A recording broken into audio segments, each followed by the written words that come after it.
and has since kicked off preparations for re-entry, including getting into their spacesuits and successfully performing a leak check. The next phase of the mission is when things will really start to amp up. Dragon has a series of steps to complete before returning Crew 9 home. That's right. First, Dragon will maneuver to the correct attitude and jettison its trunk, which is the cylindrical, unpressurized lower part of the spacecraft. The trunk is currently connected to the aft or bottom section of Dragon, where the heat shield is located. But in order to expose that heat shield and get the vehicle ready for atmospheric reentry, we're going to jettison that trunk. From there, the spacecraft will use its forward thrusters to perform a deorbit burn, which will put Dragon on a trajectory to return to Earth. This burn will last about 7.5 minutes once it starts. The deorbit burn uses Draco thrusters on Dragon, primarily the 4 located on the forward bulkhead, and is executed at the apogee, or the highest point of Earth's current orbit around the Earth. This deorbit burn will alter Dragon's path to ultimately line it up to re-enter Earth's atmosphere and splash down off the coast of Florida. Splashdown today is planned for 2:57 p.m. Pacific or 5:57 p.m. Eastern. The Crew 9 mission began a little differently than usual, since Butch Wilmore and Sunny Williams were already aboard the space station when Hague and Aleksandr Gorbunov arrived in the Crew 9 spacecraft in September.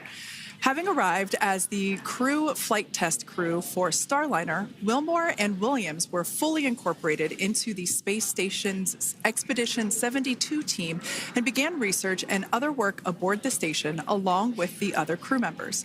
Additionally, Williams commanded the orbiting laboratory for much of the expedition. And after a successful liftoff and separation from Falcon 9, Nick and Alexander made a short flight on board Dragon to the International Space Station in September.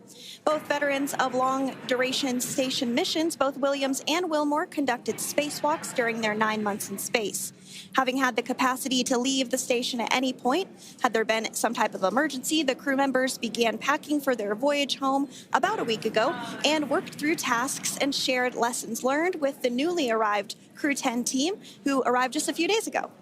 For return operations such as this, NASA and SpaceX closely coordinate with the United States Coast Guard to establish a safety zone to ensure public safety and for the safety of those involved in the recovery operations, as well as the crew on board the returning spacecraft.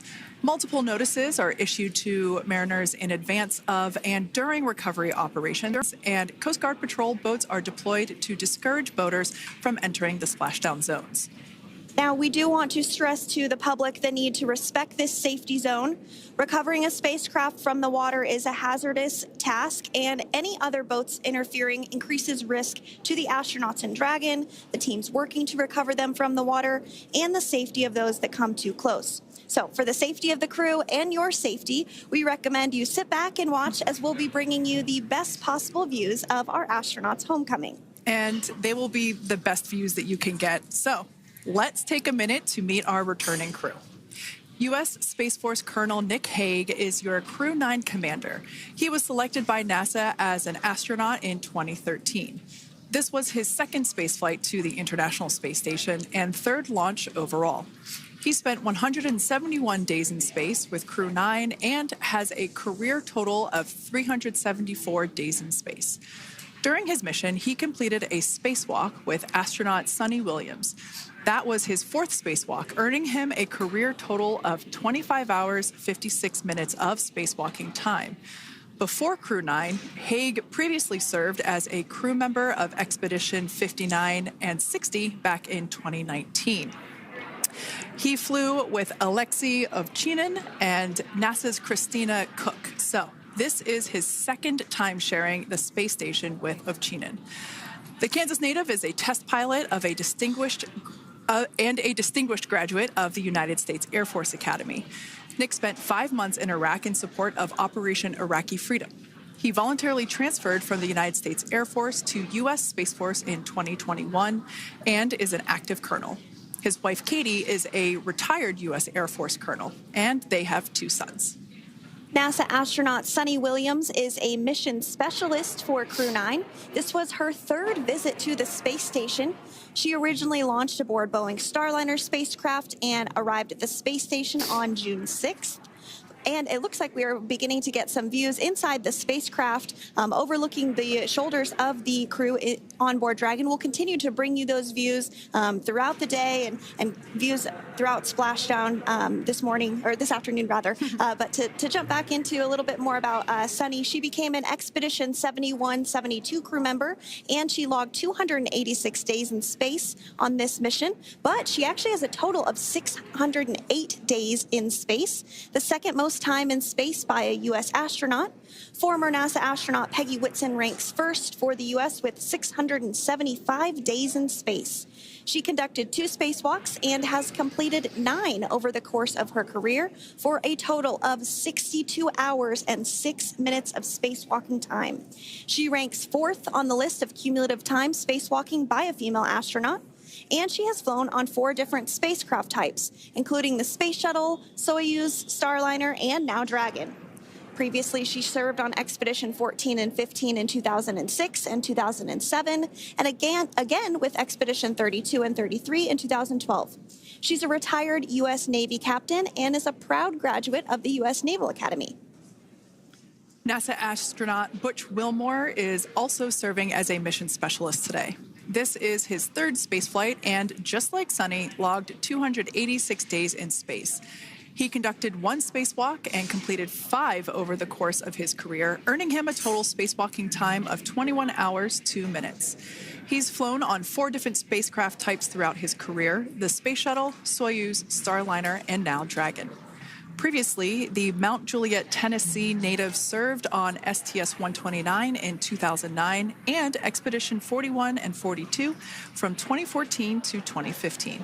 Wilmore is also a retired captain in the U.S. Navy. And Aleksandr Gorbunov is a 3rd mission specialist serving on today's mission. Crew 9 was his very first spaceflight to the space station, earning him a total of 171 days in space over the course of his career. Gorbunov, along with Nick Hague, saw the arrival of 4 visiting vehicles and saw the departure of 4 as well. The duo orbited the Earth more than 2,700 times during their mission. Before his cosmonaut selection in 2018, Gorbunov worked as an engineer for a rocket space corporation and helped support cargo spacecraft launches from the Baikonur Cosmodrome in Kazakhstan. To prepare for upcoming events, Dragon is currently doing a couple of things autonomously. First, it's isolating the thermal control system fluid loops from the radiator. This system is what will help keep the internal temperature of Dragon very comfortable for Nick, Suni, Butch, and Alexander during the reentry phase. Dragon is also initiating separation of the claw mechanism, which will terminate data, power, and fluid connections between the spacecraft and the trunk in preparation for that trunk separation that I mentioned earlier. Now, as we saw before, we are hoping to get more views inside of the Dragon capsule. We will bring those, of course. We want to see more of our 4 crew members. But now a bit more of the Dragon Freedom capsule. It has flown on several missions for NASA. It first launched April 27th, 2022. To the International Space Station on NASA's SpaceX Crew 4 mission. It was subsequently used for 2 private spaceflight missions to the space station for Axiom Space, Axiom Mission 2 in May 2023, and Axiom Mission 3 in January of 2024. And of course, Crew 9 launched last year, is September 28th. So yeah, a little bit about the Dragon Freedom capsule. Here, a view that we have once again between the shoulders of Commander Nick Hague, who is on the left-hand side of your screen there, and Mission Specialist Aleksandr Gorbunov there on the right. That's right, Kate. And the next major milestone that we're looking ahead towards this afternoon is claw separation. We're targeting that claw separation at 2:05 p.m. Pacific time this afternoon, so less than 10 minutes from now. Continuing to get some views inside Dragon Freedom. To the far left there is NASA astronaut Butch Wilmore. And as you can see, the crew is suited up in their space suits. They are suited up in what we call dynamic phases of flight. So when they launch, when they dock, when they undock, when they return back for splashdown. We might hear some call outs on the loops about putting their visors down. That will happen just prior to deorbit burn. And you'll hear us pause when some of those communications happen. That's because we want to make sure that we are relaying the best information to you all and so that you hear it as well. So if you do hear us pause, that is what we're doing. You also see they have their on there, and I know the gloves are pretty unique on the Dragon spacesuits, right? They're custom created? Yes, the spacesuit overall is custom fit for each astronaut. These gloves enable usage of the touchscreen panels that they have in front of them. We can't see it from this view, but that view we saw earlier between Aleksandr Gorbunov and Nick Hague, that is a touchscreen. It allows the crew to monitor everything that Dragon is doing along with those tablets that they have there on their legs. So yeah, the spacesuit itself is intended to act as a mini spaceship, if you will, as once the visors are closed, it is able to maintain a pressure in the unlikely event of a depressurization event for Dragon. So there we can see those screens I was talking about. So there in the center, we've got the location tracker, as well as on the left-hand side, it's mapping out the operations that Dragon is executing. The crew has to remain well informed of all these things that Dragon is doing autonomously. That basically means that Dragon is flying itself. The crew has the ability to gain control of the capsule if necessary, but the capsule is essentially going to bring itself home. But of course, in order to be familiar with Freedom, SpaceX, deorbit sequence start in 5 minutes.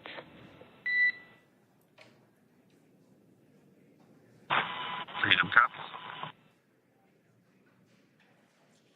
And so we did hear that call out for the deorbit sequence start to begin here in 5 minutes. That call from the ground came from the core, or Crew Operations Resource Engineer here in Hawthorne, Mission Control just behind us. And that went up to Commander Nick Hague. He's going to be doing the majority of the communications during the flight downhill today through Splashdown, and they'll be communicating with the core all along the way. Now, we did mention that they are flying on Crew Dragon Freedom. The naming of spacecraft has gone all the way back to the very beginning of this human spaceflight program. This is a nod to Alan Shepard naming his spacecraft Freedom 7 during the Mercury program. And so the crew that first flew up on Freedom a few years ago had the opportunity to name this Dragon, and they named it Freedom. That was Crew 4 that was the first flyers on this spacecraft. It's also flown for Axiom Mission 2 and 3, and then, of course, today for Crew 9 as well. Yeah, actually, fun fact about this particular capsule, of those 4 missions that Sandra just mentioned, we have seen daytime splashdowns for 2 of those. Today will mark the third daytime splashdown. So there's something lucky about this particular capsule that gets daytime splashdowns. Nighttime is great because we can see even more clearly the capsule streaking through, but I personally love the daylight views because we really get even better views of the recovery team operations during that phase of the mission. Yes, absolutely. And if you follow along with our missions, you'll know that sometimes weather is a watch item when it comes to undocking and splashdown. We do splashdown in the water, so we want to ensure that parameters like wave heights and wind speeds and precipitation, lightning, all of that is looking good for the crew and the safety of those recovery personnel. And today the weather is just pristine. We got off of space station on the very first attempt. So I'm joking around and saying that it was because it was St. Patrick's Day and we got really lucky with the weather. I wouldn't disagree with that. Speaking of weather, we will be hearing from Core probably around 2:20-ish. Typically, before we enter the period of loss of signal, or LOS, we will hear an entry briefing from the core, the Crew Operations Resource Engineer, and they will deliver important information like updated anticipated splashdown and loss of signal times to the crew, as well as the wave height and wind speed. So we'll be standing by to listen in on those. Like I said, that will happen shortly after. Typically after trunk separation. I can't quite remember if it's before or after deorbit burn. It must be before. But in any case, we'll be hearing all of that coming from core. In fact, that individual is seated there in the room on your screen. That is SpaceX Mission Control in Hawthorne, California. That room is located just over our shoulders. And that is where Dragon operators are standing by on console, monitoring the progress of Dragon as it continues its way home. It's been, at the point of splashdown, it'll be about 17 hours since Dragon undocked from the International Space Station. The team there in mission control, there are multiple teams, in fact, and they cycle through shifts to ensure that everybody gets the required rest and sleep periods, just like the astronauts on board. That Crew Operations and Resource Engineer is seated there in the room, and that, like Sandra said, is the primary voice that we'll be hearing communicate from the SpaceX team to the crew on board. That's right. And so it looks like we're about 3 minutes or so from the claw separation portion of today's flight. The claw is a portion on the spacecraft that holds the trunk to Dragon. Following claw separation, we're going to jettison or remove that trunk because it's no longer needed. The trunk has solar arrays on it that provides power to the Dragon spacecraft. But now that we're beginning the reentry process, we need to go ahead and jettison that trunk and able to expose the heat shield, which is really going to do the heavy lifting as Crew 9 re-enters the Earth's atmosphere. They come in at 17,500 miles per hour, so they really need to ensure that that heat shield absorbs that heat, and there's... Deorbit sequence start.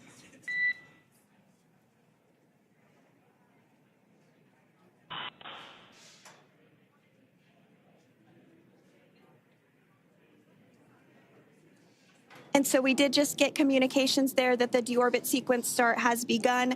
So here in just a couple minutes from now, we expect to hear information or a call back about the claw separation having begun. And again, that kicks off that trunk separation portion that I was discussing to remove that, expose the heat shield, and then eventually we'll have the deorbit burn, and we'll continue to walk you through all of these milestones as we approach them ahead of our splashdown at 2:57 p.m. Pacific time this afternoon off the coast of Tallahassee, Florida. Yeah, we're very excited to bring the Crew 9 crew home. Sandra, we were talking about the trunk separation. That trunk is on a trajectory that will re-enter in the atmosphere and break up upon that re-entry. The heat shield itself is one of my favorite parts of the Dragon capsule. It is the workhorse of the re-entry phase. It will work to protect the Dragon capsule and the crew members on board during the re-entry phase as the temperatures outside of the capsule build up to, I believe, about 3,000 degrees Fahrenheit in excess of. And meanwhile, the interior of Dragon stays a very comfortable temperature. That heat shield does a lot of the work, and we'll see that plasma build up on the exterior of the capsule. As a result of the plasma that builds up, we will lose communications with the crew. This is known as loss of signal, or LOS. This is roughly a 10-minute period on average, even less than. I believe today it is probably about 6 or 7 minutes long. It kind of depends on the mission, and it happens for every Dragon capsule that re-enters the atmosphere. Due to that plasma buildup, we're not able to communicate or command the capsule, so we stand by while we wait to regain communication after we pass through that period of loss of signal and get what's known as AOS, or acquisition of signal. So continuing to stand by for claw separation, and then we'll look towards trunk separation. It'll be just about a minute or so after that. That happens pretty rapidly in succession. Some of our milestones will take a little bit longer throughout the day. For example, we will have a deorbit burn after that will take about 7.5 minutes and helps get Dragon set up in the right trajectory to splash down in the Gulf off the coast of Florida. So continuing to stand by for claw separation.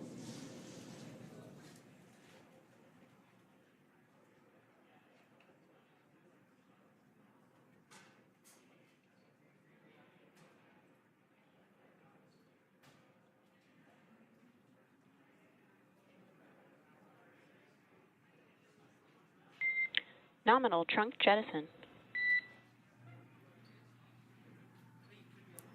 All right. Freedom copy. Great news there. That trunk has been jettisoned from the Dragon capsule. So the claw was separated. That's the mechanism that connects the telemetry and power between the Dragon capsule and the trunk. In order to expose the heat shield underneath Dragon, we had to jettison that trunk, and so we just got confirmation that that has happened. So that is great news. Basically means that telemetry is looking good and that the nitrox system is primed for cabin and suit cooling, and the heat shield, like I said, is now exposed and ready for atmospheric reentry.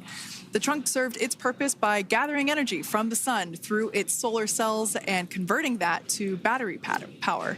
Since we separated the trunk, we can't generate any more new power, but we really don't need to since we're coming home and Dragon has enough battery power already stored. Now, up next, the final steps that Dragon will perform prior to reentry: the slew, or the maneuver to deorbit burn attitude, and then the deorbit burn itself. This deorbit burn is the last time that the forward Dracos, which are the 4 thrusters located on top of the spacecraft under the nose cone, it's the last time that they will ignite. The deorbit burn will place Dragon on a precise trajectory to return to the splashdown zone off the coast of Florida, off the coast of Tallahassee, Florida, and that will last about 7.5 minutes once it starts. And so deorbit burn is targeted for 2:11 p.m. Central Time, so about 2 minutes from now. As we mentioned, it's going to last about 7.5 minutes, again, helping to get Dragon into the precise trajectory to ensure that splashdown occurs in the area that was calculated and where the recovery team is already in place, ready to support splashdown operations today. The recovery vessel Megan is the ship that is going to be utilized today, and we also have what is called fast boats that go out first to check the spacecraft and make sure everything is looking good before the recovery vessel Megan approaches. So that whole recovery process takes about an hour, I would say, from the time the crew splashes down to the time they're on the boat and the crew gets out of the capsule. And we'll continue to bring you live coverage through every step of the way today as Crew 9 returns home. Indeed. Now, let's take a little bit of a closer look at Dragon. One of the great things about being close to the space station is that we can use space station cameras to look at Dragon. But now that Dragon is on its way home, we don't have those external cameras. So here's an animation of what the capsule looks like. We've got the pressurized section, the capsule on the top, and the trunk, or the unpressurized section, on the bottom. That's where those solar panels that we manufacture in-house are located, soaking up the energy from the sun and turning it into power for the capsule. At the very top of the capsule is the nose cone. That is where the Dracos, the forward Dracos, are located. That nose cone is currently open, not closed like we saw in that animation. Once we get through the final maneuverings for the re-entry phase, we will close the nose cone capsule just before Dragon begins its atmospheric entry to protect that forward hatch there located along with those forward Dracos. So go ahead. Oh, that's right. I was going to mention that the nose cone does open shortly after launch, and it remains open the entire time that Dragon is docked to the International Space Station. So as an example for this particular spacecraft, Freedom, since September when it docked to the International Space Station, remains open that entire time, and here shortly it will close for the very first time since September. So quick recap of what Dragon has done in recent history here. We basically began preparations for re-entry known as the deorbit sequence. So Dragon released the trunk. As we said before, we separated the claw, we released the trunk. It next will slew to the deorbit burn attitude. Slew basically meaning maneuver, so it will position itself correctly to execute that deorbit burn. We want the heat shield side to be facing forward, or first, if you will. We want that to be the leading edge of the Dragon capsule, as that heat shield is meant to basically be an ablative material for the heat that it will incur. Once we complete that deorbit burn attitude slew, we will initiate the deorbit burn itself. That will last for several minutes, expecting that to be to start here any moment now, actually, and then it will go until about 2:18 p.m. Pacific time or 5:18 p.m. Eastern time. And I did hear confirmation that deorbit burn is underway. As we mentioned, it's about a 7.5-minute burn. So within the last 10 minutes, Dragon has jettisoned its trunk and initiated the deorbit burn just seconds ago.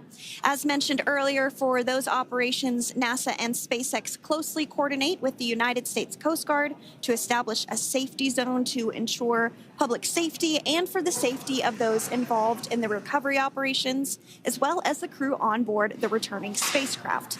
Multiple notices are issued to the mariners in advance of and during recovery operations, and Coast Guard patrol boats are deployed to discourage boaters from entering the spacecraft, the splashdown zones. So we do want to stress to the public the need to respect this safety zone. Recovering a spacecraft from the water is a hazardous operation, and any other boats interfering increases the risk to not only the astronauts in Dragon, but the teams working to recover them from the water and the safety of those that may come too close. So for the safety of the crew, which you see there on your screen, your safety, we recommend you sit back and watch as we'll continue to bring you the best possible views of our astronauts' homecoming. Yeah, as I mentioned earlier, this deorbit burn is the last time that we will utilize our 4 forward Draco thrusters. Forward basically meaning at the top of the Dragon capsule. Dragon Freedom has not yet entered the Earth's atmosphere. This deorbit burn is what will line the vehicle up and put it on its final trajectory to the landing site right off the coast of Tallahassee, Florida. So basically, it is the last burn that the Dragon spacecraft executes and is what really locks it in for that precise landing. As you can see on your screen right now, Nick, Sunny, Butch, and Alexander are using their screens to keep tabs on the burn duration, the Draco firings, and trajectory details such as entry angle, spacecraft perigee, and how much distance remains until deorbit burn termination.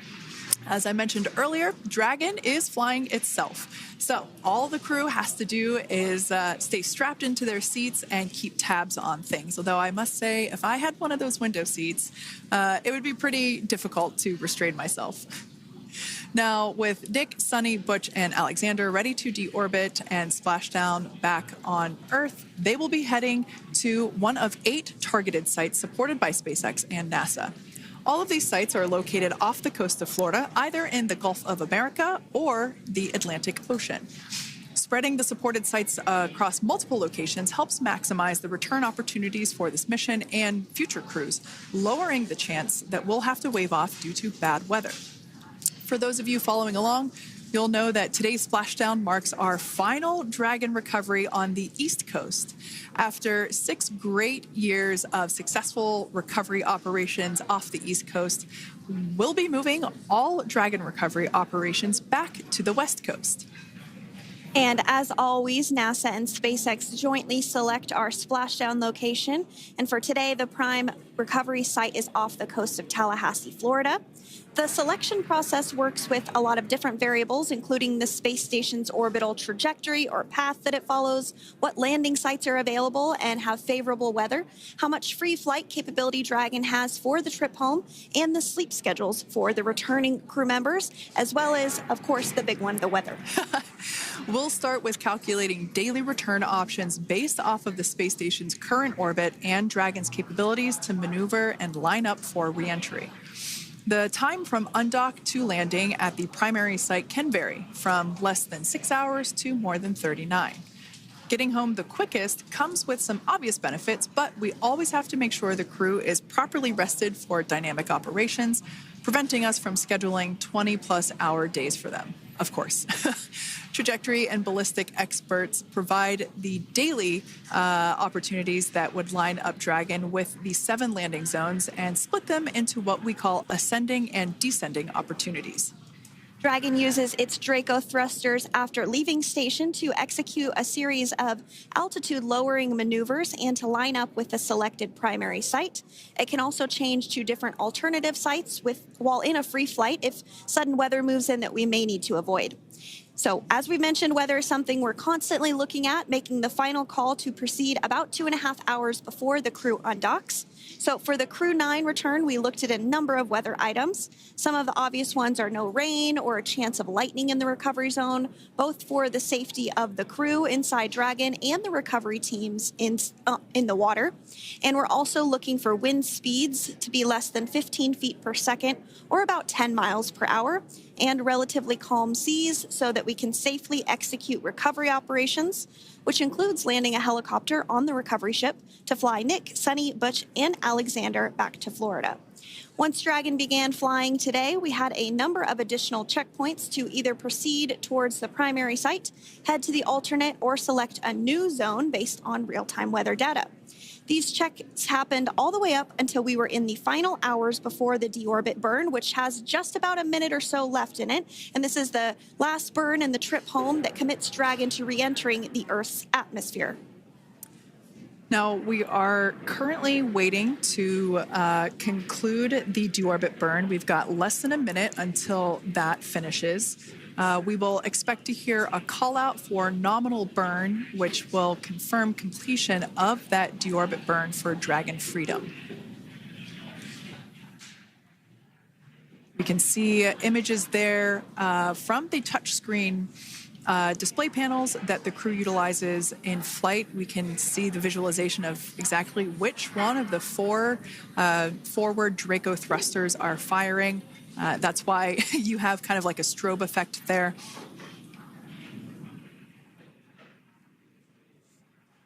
And if you're just joining us, you are looking at live views of the Dragon Freedom. On your left is Commander of Crew 9, Nick Hague. To his right is Roscosmos cosmonaut Aleksandr Gorbunov, and also in Gorbunov, that is Aleksandr Gorbunov. And then also in the capsule today is NASA astronauts Sunny Williams and Butch Wilmore. We are awaiting confirmation that their deorbit burn is complete, which is the last burn that's going to help set them up on a trajectory to Splashdown off the coast of Florida. Deorbit burn complete. Performance nominal. Nose cone closure initiated. Freedom copies. All right, excellent news there. We heard the words we were looking for, nominal burn. So that means that that deorbit burn was successful and nominal, meaning as expected. And we're now beginning to close the nose cone in preparation for atmospheric reentry. So in the background, Dragon is currently inhibiting those forward bulkhead Draco thrusters that we just used to complete the deorbit burn, ensuring it's safe to latch the nose cone shut for re-entry. Also, the vehicle has initiated the nitrox suit purge, which will help keep Nick, Sunny, Butch, and Alexander cool and comfortable during re-entry, which is coming up in about 20 minutes from now.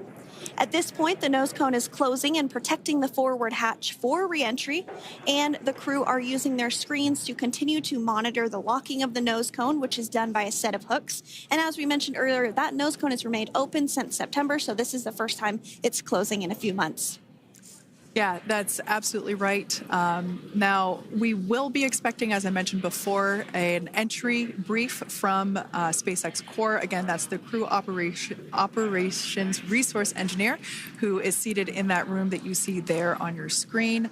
That entry brief will provide updated times for anticipated splashdown as well as the loss of signal or period of LOS. And that briefing will also give us information such as wind speed and wave height at the expected splashdown location. But all in all, everything has been great today. All events have been executed on time as expected, and we are looking forward to a splashdown of the Crew 9 crew at about 5:57 p.m. Eastern Time or 2:57 p.m. Pacific Time. Between now and then, things are going to start moving quite quickly. In fact, if anything, this will have seemed like the slower part of the reentry phase. We're going to go through, like I said, that period of loss of signal or LOS. That period is a few minutes long where we are unable to communicate or command the capsule due to the plasma that builds up on the exterior of the capsule.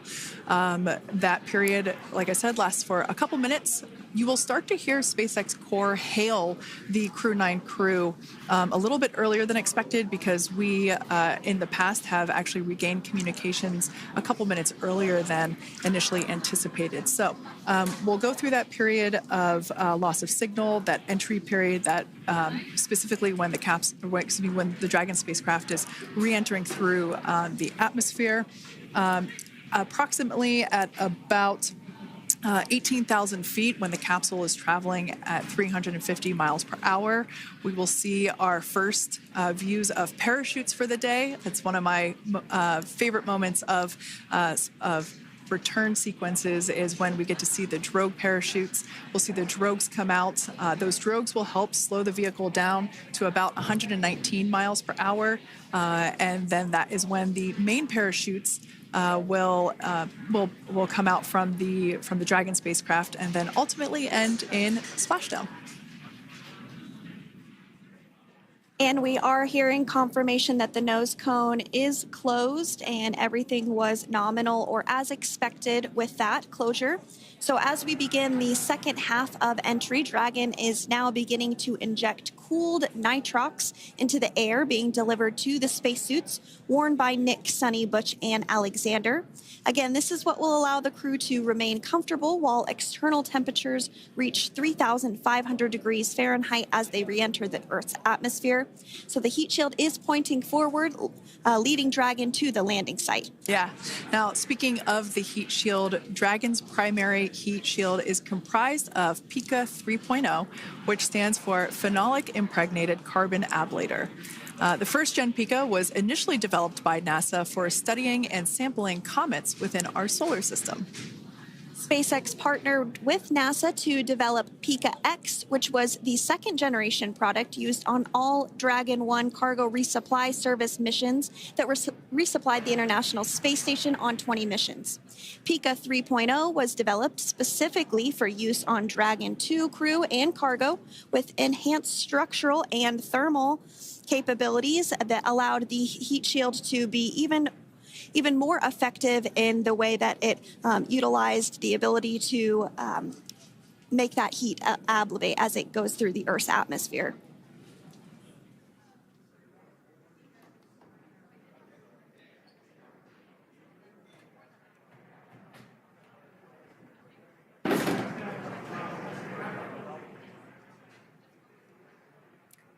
The remainder of Dragon is composed primarily of a SpaceX proprietary ablative material.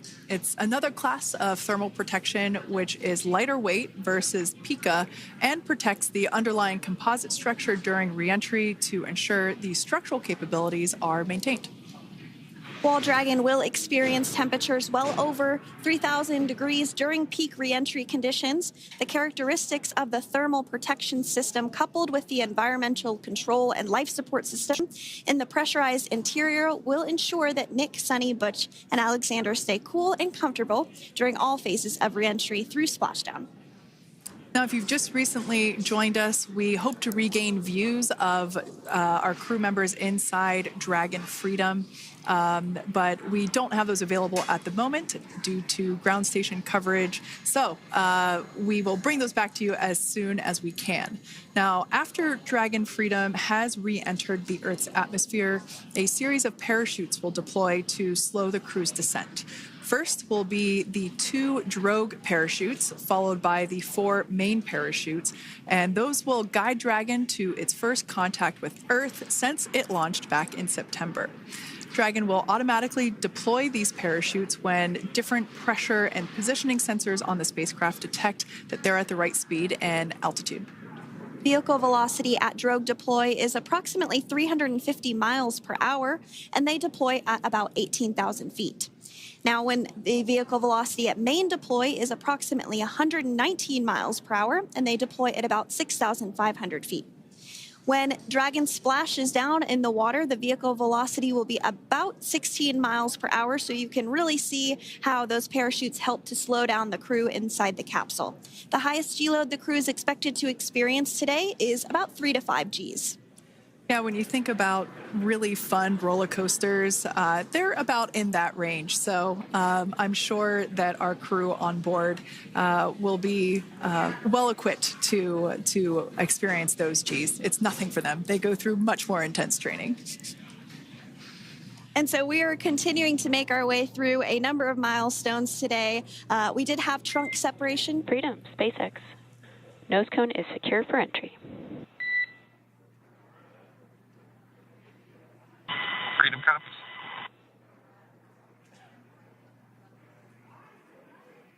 All right, great news there. That tells us that the final physical configuration change for Dragon is complete. We have closed that nose cone. This is the last physical change that Dragon undergoes prior to re-entering the Earth's atmosphere.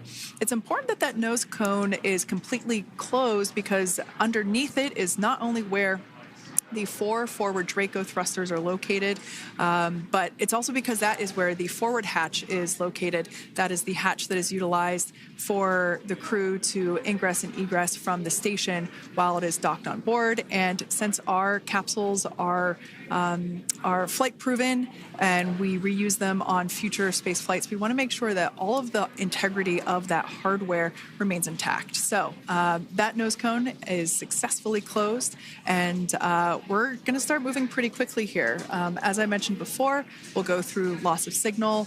We'll get that signal back several minutes later, and then we'll see the parachute action. Yep, and then that's all ahead of Splashdown off the coast of Florida. We're targeting Tallahassee as our splashdown zone today at 2:57 p.m. Pacific time this afternoon. Now, you did mention the call to the crew. They'll do some additional calculations following that burn and potentially let us know if that splashdown time has changed at all. But right now, we are continuing to target 2:57 p.m. And you can see there on your screen a path of where Dragon will be re-entering today. So if you are in the southern tip of Mexico, you might have the opportunity to see Dragon. Because it's a daytime splashdown, you probably won't have too great of views, but potentially you'll have the opportunity to get a glimpse of it there. Once again, Dragon operators, they're monitoring the progress of Dragon through this re-entry phase. That is SpaceX Mission Control, located here in Hawthorne, California. That is also where the crew operations and resource engineer is seated. That person is the voice that we have heard multiple times and will continue to hear as the primary point of contact to the crew on board Dragon Freedom. We will also hear the voice of Commander Nick Hague. Basically, after we hear the Corps communicate something, we will hear Nick Hague indicate that they copy, that they heard the message well, some sort of recognition that the message was received. And if you joined us yesterday for our coverage during the undocking, we were communicating through something that's called a big loop. We do that when we're in integrated operations with the International Freedom, SpaceX, for entry sequence. Report when ready to copy.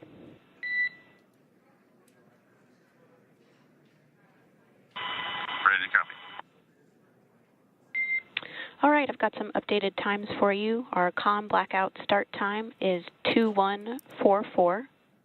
Our COM blackout end time is 2151. And our splashdown time is the same per your displays, 2157.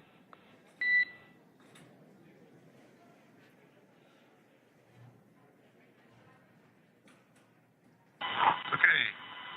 Understand COM blackout start 2144, stop 2151, splashdown per display. That's a good readback. And with that, please report when tablets are secured behind the elastic bands, restraints are tight, and visors are down.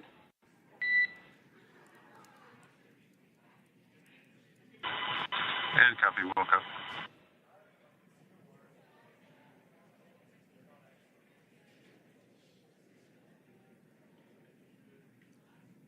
And with that communication from the Corps or Crew Operations Resource Engineer here in Hawthorne to Commander Nick Hague of Crew Dragon Freedom, we did hear that the loss of signal period is still at 2:44 p.m. Pacific, but we had a 1-minute adjustment to the acquisition of signal. That's going to now be at 2:51 p.m. Pacific time. However, our splashdown time remains the same at 2:57 p.m. Pacific time this afternoon off the coast of Tallahassee, Florida. So all good news there as Dragon continues to make its way home with the Crew 9 crew.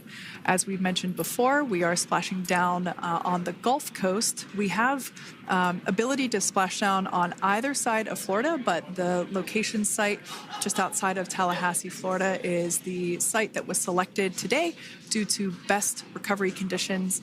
And as Sandra mentioned before, weather is always a watch item, but everything is looking great for that particular recovery location. So I'm sure once we start getting views from the recovery vessel, I have a feeling it's going to be a pretty beautiful afternoon.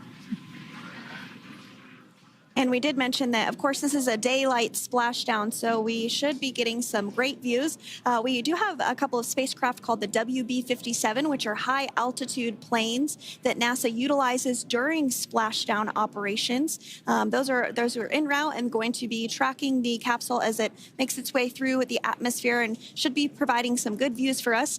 Kate and I were just chatting about how we haven't had a daytime splashdown in a little while, so we're looking forward to the views along with you. Yeah. Nighttime views are also great because we can see that capsule streaking through the night sky quite brightly. So like Sandra, you said earlier, daylight will be a little bit less bright, but we will definitely be able to see the SpaceX recovery team operations much clearer. I could also imagine it's probably a little bit easier for the team themselves to do their work in daytime than at nighttime. We'll see them rush in really quickly with a couple of fast boats as they begin the initial safety checks and sweeps of the Dragon capsule, while also retrieving the parachutes from the surface of the ocean. The recovery vessel, the main recovery vessel, will continue to make its way closer to the Dragon capsule. It is stationed a couple miles away from the actual recovery location, the splashdown location, for obvious safety purposes. So it takes a little while for that vessel to make its way over, but once it's closer, we'll have even better views of those recovery operations. And you may be wondering why sometimes we splash down in the daytime versus the nighttime.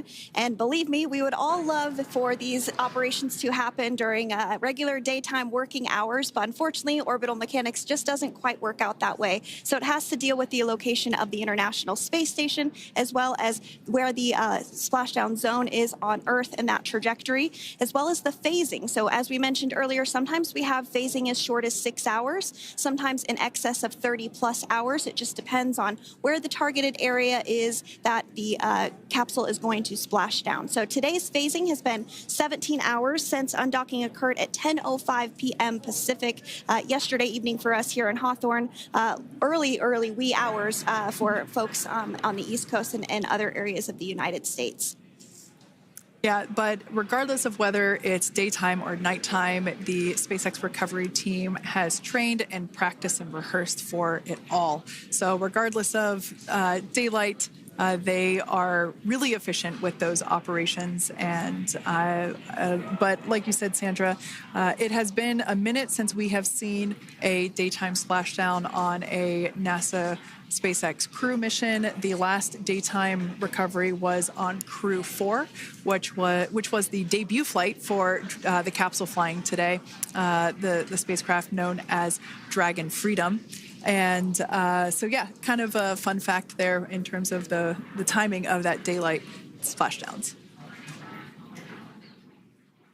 Once again, standing by for more communication with the crew. The next event that we have coming up is the start of that period known as loss of signal.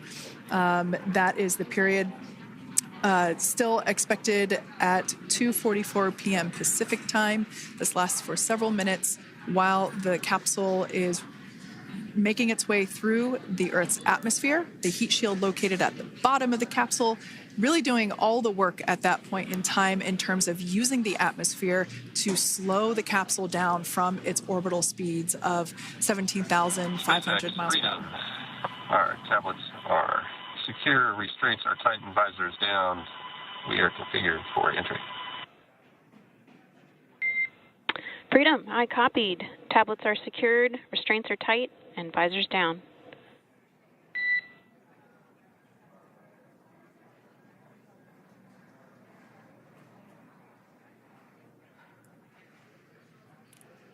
All right, great news there in terms of continuing to make progress. That back and forth communication we heard was just letting Core know that per their instructions, Crew 9 has now put away everything that was necessary in order to begin the re-entry, including those tablets that were located on their legs. Those are now stowed away.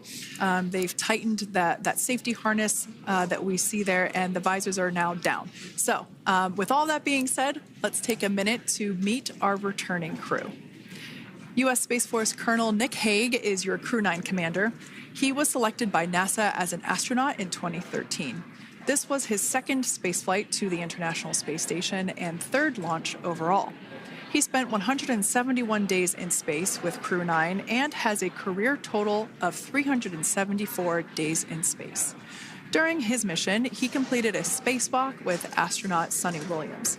That was his fourth spacewalk, earning him a career total of 25 hours, 56 minutes of spacewalking time. Before Crew 9, Hague previously served as a crew member of Expedition 59 and 60 back in 2019. He flew with Alexei Ovchinin and NASA's Christina Cook. So this is his second time sharing the space station with Ovchinin. The Kansas native is a test pilot and distinguished graduate of the United States Air Force Academy. Nick spent 5 months in Iraq in support of Operation Iraqi Freedom. He voluntarily transferred from the United States Air Force to U.S. Space Force in 2021 and is an active colonel. His wife, Katie, is a retired U.S. Air Force colonel, and they have 2 sons. NASA astronaut Suni Williams is a mission specialist for Crew 9. This was her third visit to the International Space Station. She originally launched aboard Boeing's Starliner spacecraft and arrived at the space station on June 6th. Following the agency's decision to return Starliner uncrewed, she became an Expedition 71 and 72 crew member, where she logged 286 days in space on this mission. But Suni has a total of 608 days in space, the second most time in space by a U.S. astronaut. 5 minutes until predicted comm blackout. We'll see you on the other side at 21:51.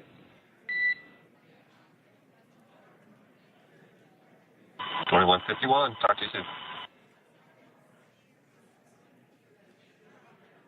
And with that call out from the crew operations resource engineer to Commander Nick Hague, letting them know that everything is looking good ahead of the loss of signal period. We will see the crew on the other side of the loss of signal period at 2:51 p.m. Pacific time this afternoon.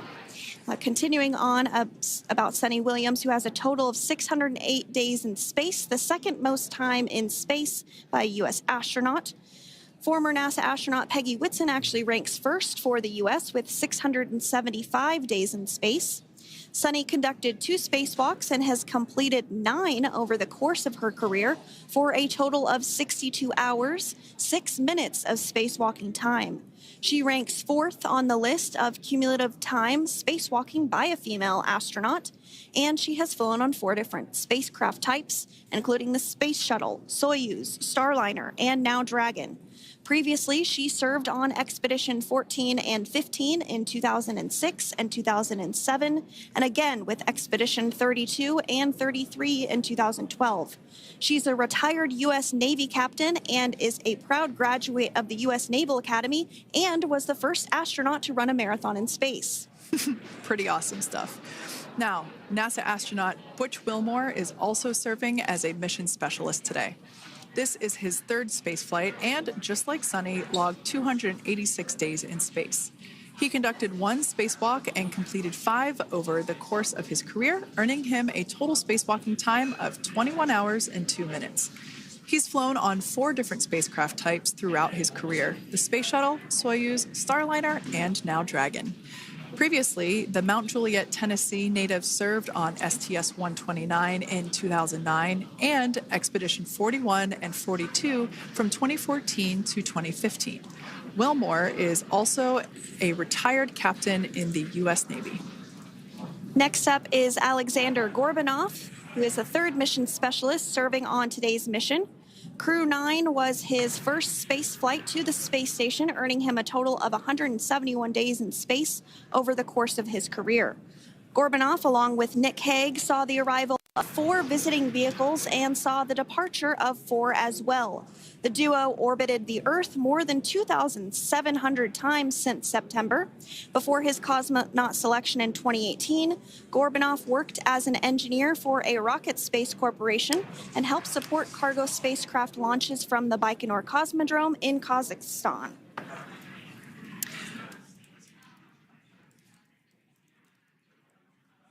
So if you are just joining us, we are continuing to bring you live coverage of Crew 9's return to Earth following their mission aboard the International Space Station, where they completed science and research investigations. We are targeting splashdown off the coast of Florida at 2:57 p.m. Pacific time. The next major milestone that we'll look ahead towards is what we call loss of signal, or LOS, when we won't have communications with the crew because they will be re-entering the Earth's atmosphere.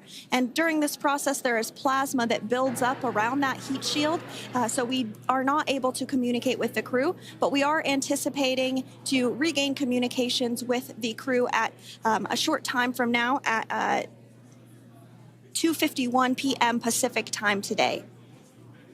As we said before, everything continues to look good for the return of the Crew 9 team. We are about to go into that period of loss of signal. Once we get views of the crew inside the capsule, once again, we will be sure to bring those to you. But that period of time is when plasma is building up on the exterior of the capsule, generating heat in excess of 3,500 degrees Fahrenheit. So we are unable to communicate or command the spacecraft at that time. And that includes, unfortunately, video feeds as well. So as soon as we get the views back inside Dragon, we will bring those to you. But until then, we are going to stand by and continue to monitor the progress of Dragon. Like Sandra just said, we are anticipating the blackout period to begin at 2:51 p.m. Pacific time, 5:51 p.m. Eastern time. This will last for several minutes. It's not super exact, even though we are predicting acquisition of signal, or AOS, to come back at 5:51 p.m. Eastern time. In the past, we have regained communication sometimes a little bit earlier than that, so we'll probably start to hear Core begin to hail Crew Dragon a minute or two prior to that anticipated acquisition of signal. But right now, Nick, Suni, Butch, and Alexander are seated in their seats inside Dragon Freedom. Their visors are down, and they have put away or stored the tablets they had located on their upper leg to monitor Dragon's progress. Now they will be utilizing the touchscreen displays where the current operation and future operations will be displayed as they are able to monitor Dragon's progress continually. As I said before, Dragon is autonomous, meaning it is flying itself. So the crew stands by and monitors, and those touchscreen displays are what will be allowing them to do so and prepare for events such as parachute deploy. And while on board the International Space Station, Nick, Sunny, Butch, and Alexander contributed to over 900 hours of science and research investigations, which is really the key purpose of the International Space Station. Now, the International Space Station is celebrating a major milestone this year where they will be celebrating 25 years of continuous human presence in November. So if you're younger than 25 years, you've never known a day where there hasn't been a human living and working aboard the International Space Station, contributing to key science and research investigations that impact our lives here on Earth. There's research being done on Parkinson's, on osteoporosis, on cancer research, and a variety of other studies. Additionally, the microgravity laboratory provides a jumping off point for us as we venture back to the moon and onto Mars through longer duration space flights. One such example that the crew worked on during this mission was an alternative exercise device. In microgravity, the crew has to exercise for about 2 hours a day because they're not having the effects of gravity on their body. So to prevent bone and muscle loss, we counteract that with 2 hours of exercise per day. On board the International Space Station, they have 3 ways in which they can exercise. They have a bike, they have a treadmill, and they have a similar to a weightlifting machine that counteracts the microgravity environment. But a particular experiment that this crew tested out was a combination of all 3 of those in one smaller device. And this is really critical as we continue on to the moon, Mars, and beyond, because space is really important in spacecraft. So if we have something smaller that the crew might be able to utilize, that can potentially help us venture out even further into the solar system.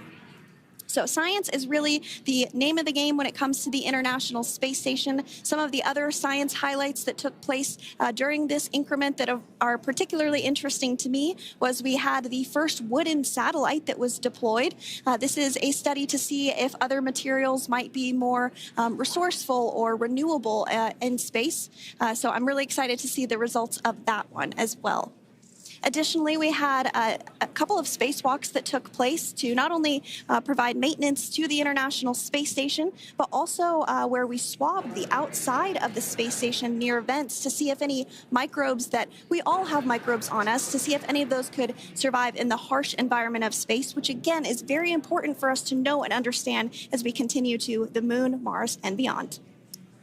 Very exciting stuff. Now, at this point, we have now entered the communications blackout period for the Dragon spacecraft. This lasts approximately 7 minutes due to plasma formation around the spacecraft itself. During this time, no vehicle telemetry is received by mission control or the recovery team, and no external commanding of the vehicle or voice communication is possible. But as a reminder, Dragon is designed to fly itself.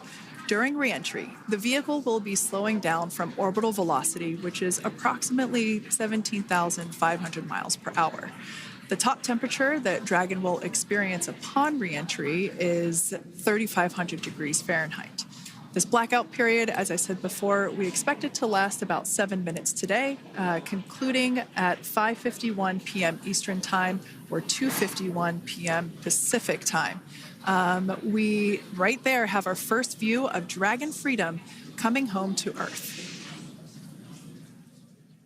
And that view is from the WB-57, which is one of NASA's high-altitude planes that is tracking. Now, because of the way that this camera is configured, it does look like it is dark, but it is indeed daytime, and you're beginning to see that plasma trail as Dragon re-enters the Earth's atmosphere. All of that is expected. We are anticipating an acquisition of signal around 2:51 p.m. Pacific Time, so just minutes from now, and you may hear the core begin to hail out or call Dragon for communications and see if we can potentially get communications with them a little bit earlier. Following this, we'll have two events in rapid succession. We'll have the drogue parachutes deploy at 2:53 p.m. Pacific, followed by the mains just 1 minute later at 2:54 p.m. Pacific time, ahead of a splashdown at 2:57 p.m. Pacific time off the coast of Tallahassee, Florida.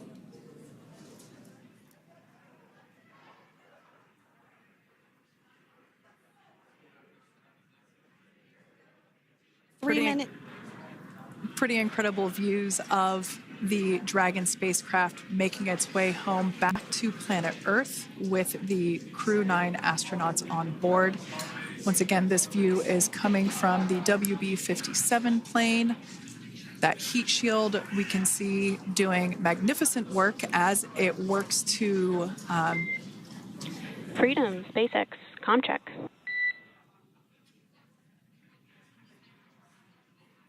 All right, we're going to start hearing the SpaceX Crew Operations Resource Engineer. SpaceX Freedom is with you. 4.6 feet. Enjoying the ride. Copy that, Freedom. Great news there from Commander Nick Hague reporting back. We see a healthy flight computer. Expect automated chute deployment. Freedom copies. Like we said before, things moving very quickly as Dragon Freedom makes its way home. Next event coming up will be deployment of the drogue parachutes. This occurs around 18,000 feet. GPS has converged. Expect nominal altitude for drogue chute deployment.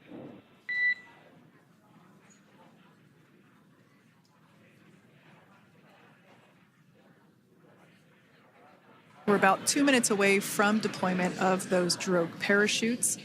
Now the heat shield is continuing to work to slow the vehicle down. That entry period, the Dragon spacecraft went from orbital velocity about 17,500 miles per hour down to about 350 miles per hour. So that really gives you a sense of why that plasma builds up on the exterior of the capsule, thanks to the heat shield and the work that it does. Those drogue parachutes will slow it down from 350 to about 119 miles per hour. We can see 15 kilometers. Brace for drogue window. We can see seat rotation happening inside the capsule. Great to get those first views of our crew members. Once again, the capsules are going about 350 miles per hour when the drogues are deployed. Those drogue parachutes that we manufacture here in-house are going to slow the spacecraft down to 119 miles per hour. And that is when we will see the main parachutes deploy, and that occurs about 6,000 feet above the ocean's surface. And we are expecting drogue deployment at 2:53 p.m. Pacific, so we should see it any second now. And there you are getting a great view of Crew 9 inside Dragon Freedom as it returns back to Earth. We are awaiting the drogue deploys. This view coming from the WB-57 high-altitude plane. And there you see it on your screen, drogue deployment. Drogue descent rate nominal. You can hear the crowd here. Visual on 2 healthy drogues. Crowd here very excited as Dragon Freedom continues to make its way back to planet Earth.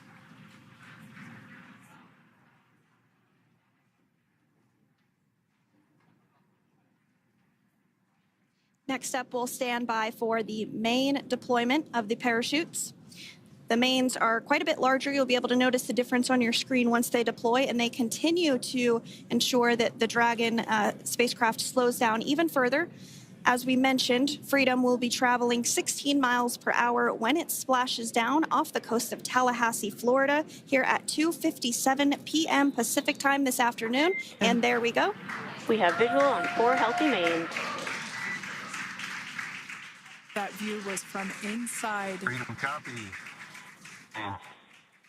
That view was from inside one of the buckets where the parachutes are located. So we see a great view there of the reefing on those parachutes. And as those main parachutes begin to inflate fully, 4 beautiful, healthy mains. Now awaiting visuals of Splashdown. Freedom, 1,000. We'll start to hear Commander Nick Hague. Copy, 1,000.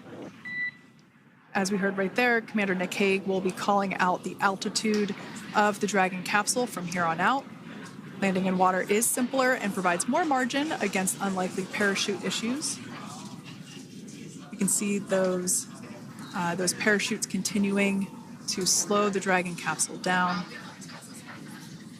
And if you're just joining us, you're looking at 800 meters. a live view of Crew 9, just minutes away from splashing down off the coast of Tallahassee, Florida. Splashdown 2 minutes from now at 2:57 p.m. Pacific. We do have 4 healthy mains really doing the job there. Just breathtaking views of a calm, glass-like ocean off the coast of Tallahassee, Florida.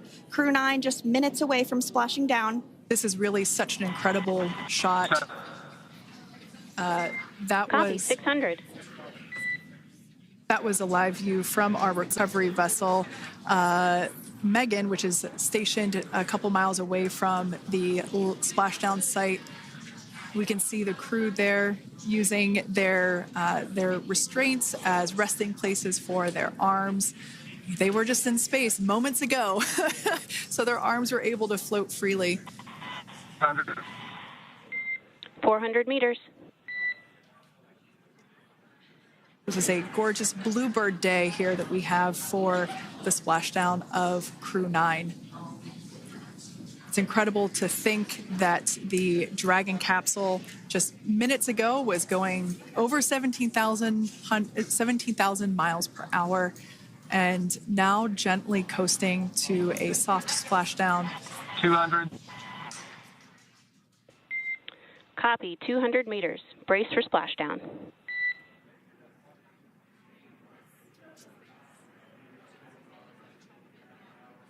As you can see there on your screen, continuing to monitor progress of the Dragon spacecraft.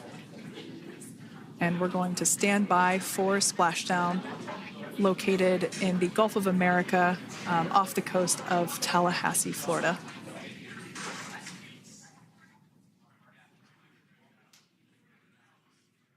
And splashdown. Crew 9 back on Earth.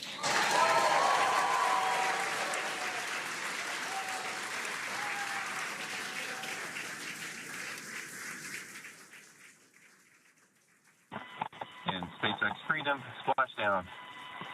Good main release. Copy, splashdown. We see main chutes cut. Nick, Alex, Butch, Suni, on behalf of SpaceX, welcome home.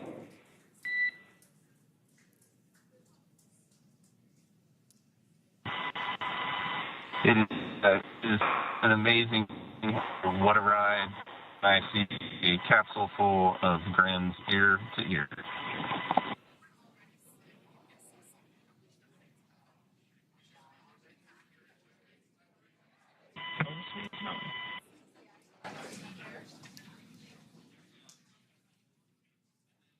And as you can see on your screen, we have visual confirmation of splashdown. Dragon Freedom has returned home, and NASA astronauts. System safety verifications are in progress. We'll report back when recovery personnel are en route.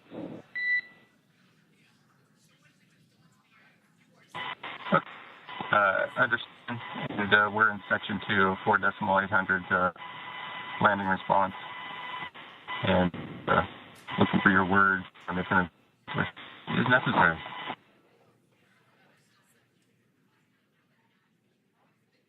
In the distance, we can see the recovery vessel making its way. Copy, you're in section 2 for the environmental assessment in 4.800. That is not necessary today. Understand. Raising 5. So we will continue to have communications between the Corps and Nick Hague, the commander of Crew Dragon Freedom, which just splashed down 2 minutes ago off the coast of Tallahassee, Florida. Dragon Freedom has returned home with NASA astronauts Nick Hague, Suni Williams, Butch Wilmore, and Roscosmos cosmonaut Aleksandr Gorbunov. They're back on Earth after approximately 17 hours of a return journey from space. The SpaceX recovery ship and team have been waiting for Dragon's splashdown, and they will now make their way to the splashdown location. The teams have been ready and waiting about 3 nautical miles away, so it's going to take them about 30 minutes or so to make their way and to SpaceX Freedom. Pretty sure we're in stable 1. Copy, stable 1. We see the same. It's going to take about 30 minutes for the recovery team to make their way over to Nick, Sunny, Butch, and Alexander, who are still seated and secured inside that Dragon spacecraft there on your screen. Incredible views there of that thermal protection system, or TPS. That Dragon capsule was pristine, white color before it departed the station, and we can see how the reentry phase, the thermal protection system did its job. Now, if you're wondering what that hole, that like bucket area is, that is underneath the side hatch. That is where the main parachutes were stored. So when we saw the Dragon capsule docked at station, it looked very different. The panel that protects and covers the main parachutes, that was still intact, as well as the panels that enclose where the drogue parachutes are located. We can see those fast Freedom. boats. SpaceX is go for recovery personnel to approach. Expect personnel alongside in the next few minutes. Freedom copies. We can see those fast boats. We weren't kidding when we said they were fast. While it does take about 30 minutes for the main recovery vessel to make its way over to the capsule, these fast boats will be doing a couple of things simultaneously. A couple of them are going to be working to retrieve the parachutes that you see in the background there of this drone shot. Those parachutes will be retrieved from the ocean surface. We want to make sure we are able to pull those out. The recovery vessel there closest to the spacecraft is going to be performing some safety checks. We can see there they're using an instrument that is basically working to detect if there are any hypergolic vapors or fumes that are still residing in and or around the Draco thruster nozzles or outlets. The hypergolic fuel, which is necessary for on-orbit burns to maneuver the spacecraft.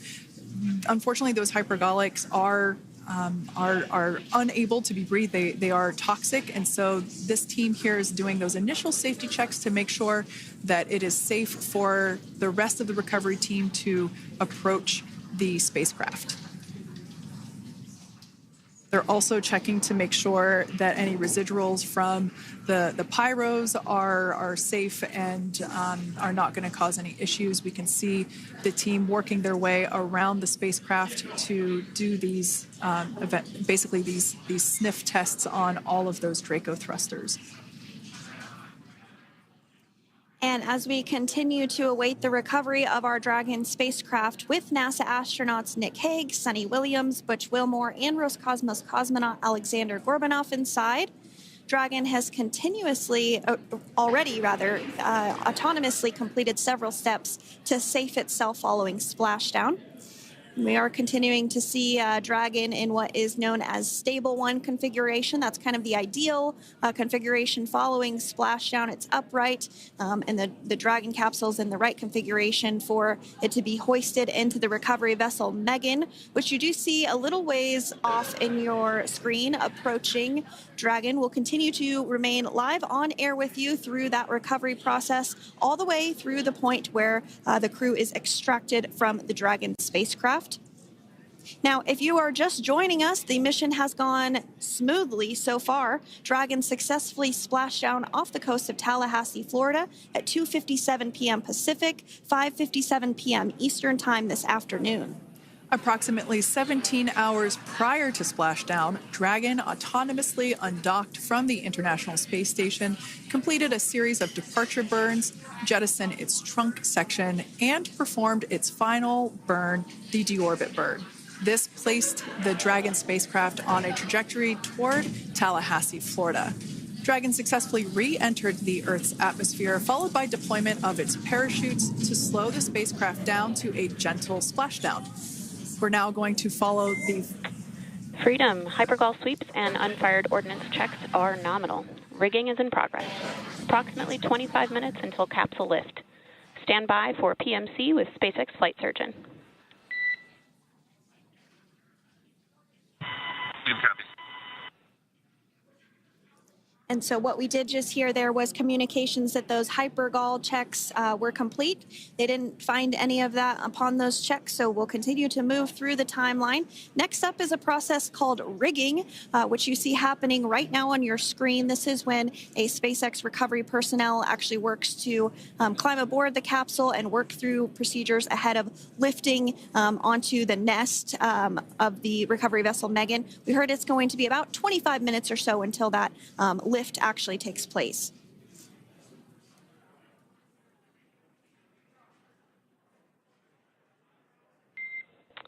Okay, Freedom, the next call will be from the SpaceX flight surgeon on Dragon to Ground Private. Understand. Thank you.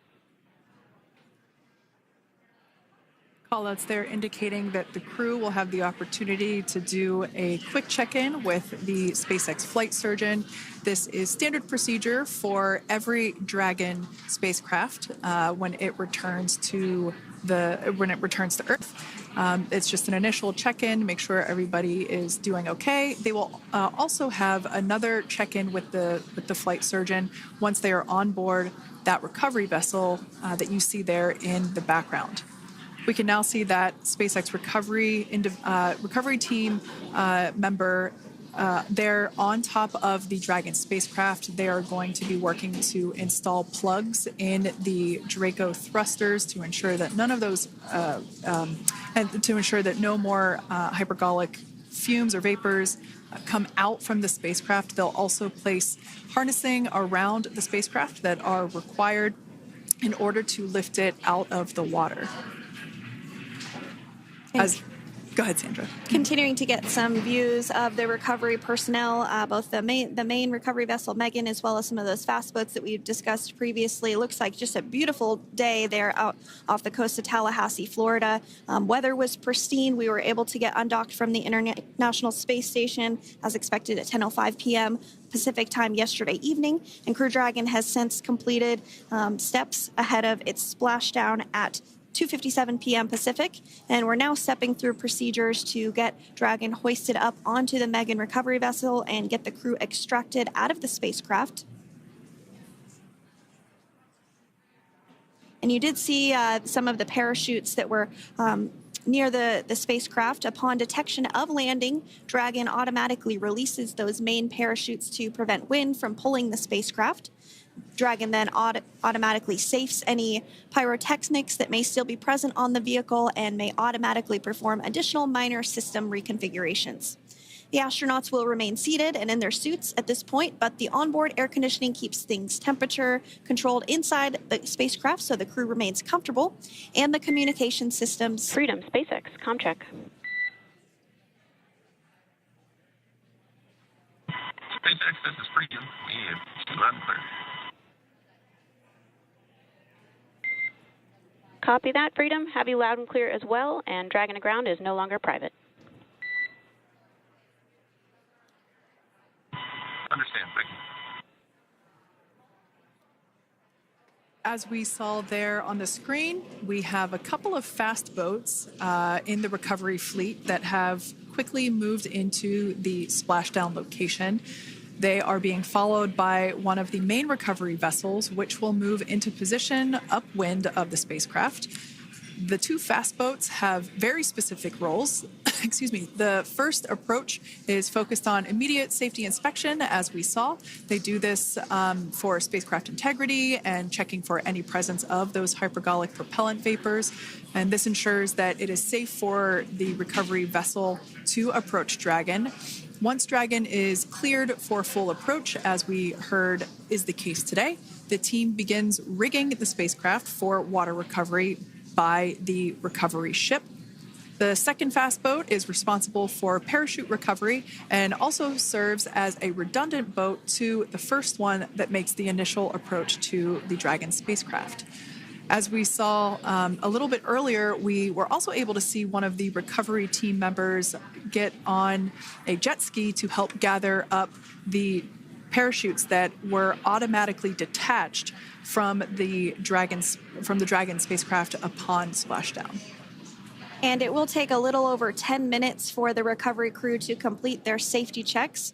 Once they complete, the team will begin preparing Dragon to be lifted. And as you see, they are preparing for that to take place at this point. As part of the preparation for this lift, one member of the recovery team has climbed on top of the spacecraft already so they can attach Dragon's hoist rings and connect to the lifting lines. It will take us less than an hour to raise Dragon to the recovery boat and remove the crew from the spacecraft. After medical checkouts, the crew will return to land within 4 hours by helicopter. And if no additional medical assistance is needed, the crew will board a waiting NASA plane and depart for Houston.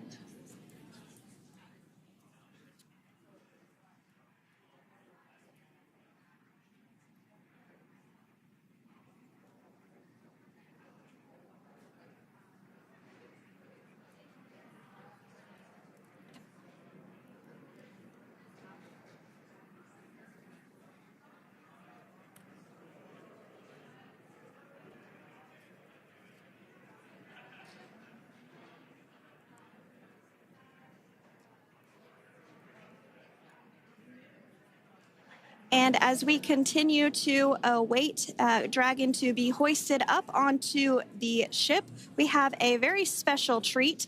NASA Public Affairs Officer Jaden Jennings, who is actually on the recovery vessel and had a bird's eye view of the splashdown today. Jaden, how are you? How was the view from the recovery vessel?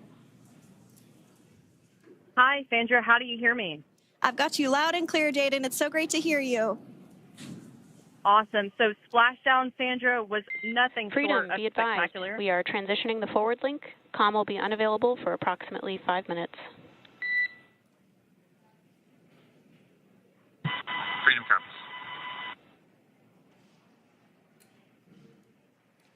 Thanks so much, Jaden. We did just have some communications letting us know that we'll have about a 5-minute period where we won't be able to hear from the crew. So please go ahead, tell us, how was the view from the recovery vessel? Absolutely. Yeah, I was mentioning earlier, Splashdown was nothing short of spectacular. And we were stationed about 1.5 nautical miles away from the splashdown zone and had great visuals here on the recovery vessel Megan. We actually saw a little of the smoke trail as the spacecraft was coming in, and then moments later we spotted those drogue chutes, and this was quickly followed by 4 healthy white and orange main parachutes. We then tracked Dragon all the way down as it slowly propelled into the ocean. And I think I speak for all of us on the ship when I say a new core memory was made today, and we are looking forward to having Crew 9 on board with us a little later. Jaden, that is amazing. Now, obviously, we are watching it here on camera, and the landing conditions look pretty good, but how was it from your perspective? What is the sea state out there? Absolutely. Absolutely. So we've had optimal conditions for splashdown, and today it is sunny and 63 degrees outside right now with clear skies, light winds, and calm seas. The sea looks absolutely beautiful right now, and light blue with the sun reflecting from it. And, Kay, I think the crew's going to like what they feel weather-wise on this picture-perfect day for splashdown off the coast of Tallahassee. Thanks so much, Jaden. It certainly looks like a beautiful day. Can you tell us a little bit about the journey of the recovery forces to get to this point? Sure. So one unique aspect of this recovery was the onboard training on station conducted for Butch and Suni to ensure they were ready to return on a Dragon spacecraft. That training covered all aspects of their return, including nominal and contingency departures, deorbit burns, splashdown, and post-landing ops, which is what this team is preparing for now. As for the recovery teams themselves, we started the day taking a series of helicopters out to the vessel. And as standard, the recovery director and crew support teams were on that first helicopter out and took the time to get everything prepared on the ship. About 2 hours before splashdown, they deployed those fast boats and jet skis into the water. I was actually on the second helicopter out, and we were on the vessel about an hour and a half before splashdown and landed on top of the helicopter pad on the Megan. And the teams have been working diligently across their respective disciplines this week, executing what can only be described, in my point of view, as a logistical masterpiece, just ensuring every detail has been in place for Crew 9's return. That is such great news. I'm so glad that you're able there to experience it in person. Now, can you tell us a little bit about what's next to retrieve the crew for the recovery personnel on board? Yeah, Kate. So coming up next, Dragon will be hoisted into the on-deck translation system, or the nest, at the aft end of the ship, and then will be translated pretty quickly towards that egress platform. We'll perform another series of safety checks as final precautionary measures just to make sure there are no hypergolic vapors present before opening that side hatch. And then once that side hatch of the spacecraft is open, the crew will be assisted out of the capsule one by one from NASA and SpaceX. Freedom, SpaceX, ComCheck. Freedom's got you loud and clear.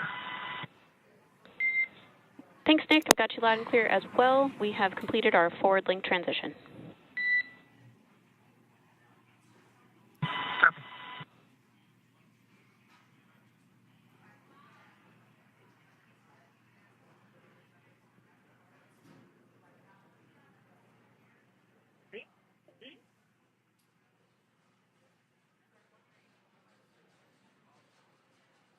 And Jaden, if you did just want to go ahead and let us know what is next to retrieve the crew, we are continuing to get some great views on our screen, but I know you have an even better view yourself. Oh, yeah, Sandra, this view is absolutely unbeatable. So just to kind of finish off what I was saying is once that side hatch of the spacecraft is open, that crew will be assisted out of the capsule one by one from NASA and SpaceX medical personnel, where they will then head to the med bay. And after those medical checks, they will get on that first helicopter out and arrive at the airport, where they will then board a NASA plane and then head back to Houston, Texas at the Johnson Space Center to begin their post-flight period. And we're eager to see the Crew 9 astronauts back on Earth, and we'll keep you updated on every moment of this process. And with that, I'll toss it back over to you guys at Hawthorne. Thank you so much. That was Jaden Jennings, NASA Public Affairs Officer, who watched Freedom splash down firsthand from the recovery vessel. Megan, thanks so much, Jaden.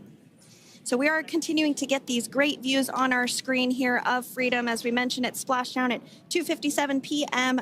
Pacific time off the coast of Tallahassee, Florida. The recovery personnel are continuing to step through procedures to hoist Dragon onto the recovery vessel Megan there, which is now coming into view. You can see just how close Megan is at this point, and that's that helicopter pad that Jaden was just discussing, where the crew will fly off of onto the coast of Florida, and then eventually they'll fly back to Houston.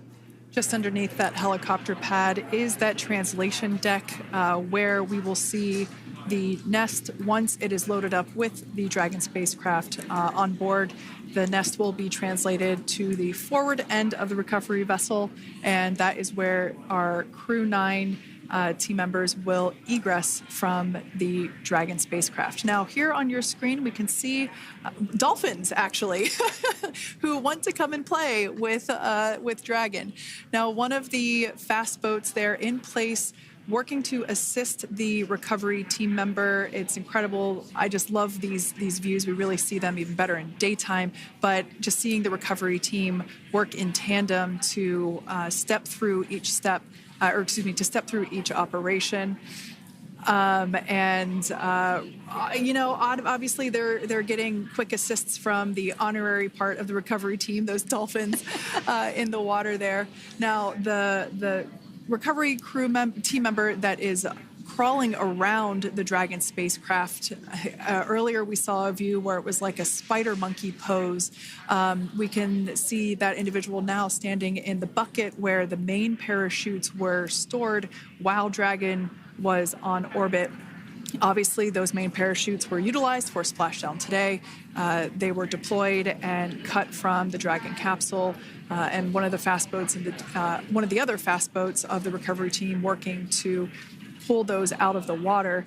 Now, the recovery team member that is there working on top of the Dragon capsule, earlier we saw that person performing safety checks. Now we can see some harnessing being placed around the capsule. This harnessing is what will be used to lift the Dragon capsule out of the water and onto the recovery vessel. Wow, we got a cute little pod of dolphins. It wasn't just one or two.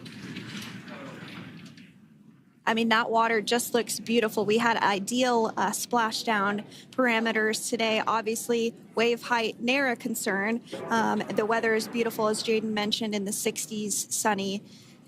Looking forward to seeing Crew 9 exit the capsule here shortly once they get hoisted onto the recovery vessel Megan. We can see that recovery vessel slowly but surely closing the distance there between, dolphin cam back again. We can see that the Dragon capsule and the recovery vessel, that distance is closing. Again, this is just one more step as we continue to work recovery operations for Dragon Freedom, and we anticipate the lift of the Dragon capsule to occur here in just a few minutes. Now, once all of the rigging is on the capsule and it's hooked up to the recovery vessel, we will see the hydraulic arm, which is that kind of like bridge-like structure there at the aft end of the recovery vessel. We'll see that articulate backwards, and that's a good sign that we're getting even closer to pulling the capsule out of the water. It will then move forward, and the capsule will be placed inside of what you can see is basically a basket. We call it the nest, Dragon nest, that's where the capsule will be placed in order for it to be translated to the forward end of the vessel and for the astronauts to egress. And before that does take place, we'll have potentially views of the rigger go ahead and jump off of the spacecraft there. That typically occurs when the spacecraft is a little bit closer to the recovery vessel, and we usually get a really good view of that particular operation from one of the onboard cameras from the recovery vessel. That is an operation that I have a lot of respect and admiration for, that individual that does that.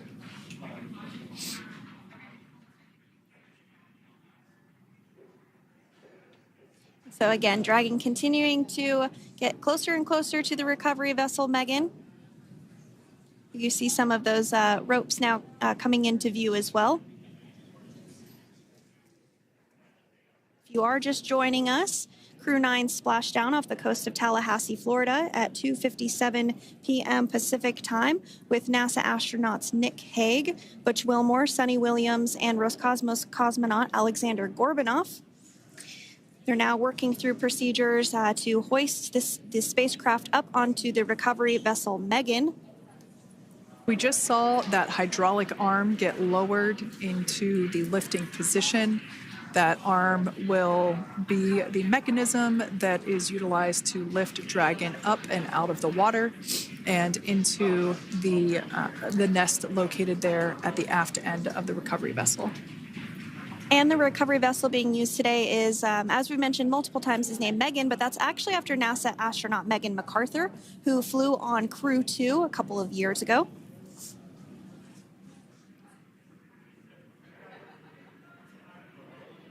We're getting some views now from actually inside the boat.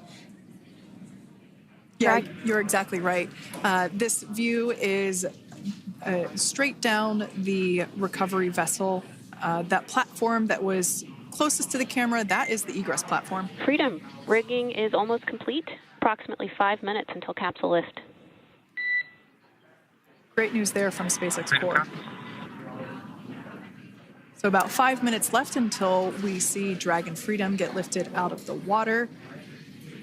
That hydraulic arm, as I said before, is the mechanism that will lift it. It's quite swift, actually, the whole process of getting the spacecraft. Brace for capsule lift. Bracing. There it goes, Dragon Freedom being lifted out of the water and onto our recovery vessel, Megan.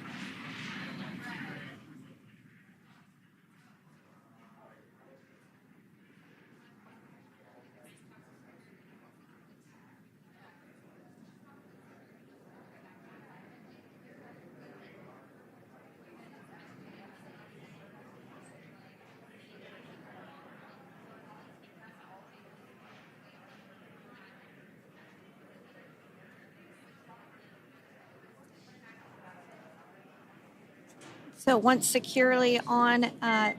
Welcome aboard the recovery vessel. Recovery personnel are completing final checks and stand by for translation to the egress platform. Freedom copies. Great news there, letting us know that Dragon Freedom has been successfully recovered from the water's surface. If you've just joined us, we had an on-time splashdown at 5:57 p.m. Eastern Time, and we can now see that the water recovery operations are continuing to progress. The nest where the Dragon spacecraft is located is going to get moved forward. This will happen after one of the recovery crew members does some checks, and we'll also see some hosing. Obviously, the spacecraft splashed down in salt water. Salt water is corrosive, and we want to try and rinse out as much of the salt water as possible to reduce that corrosion on the metallic structures.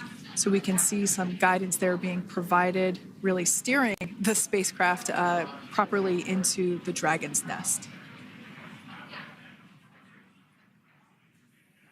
And it's been 30 minutes since Dragon splashed down, and as you can see there, the spacecraft is already on board the recovery vessel Megan. Things continuing to move very smoothly today throughout the entire operations from the deorbit burn up until this point as well.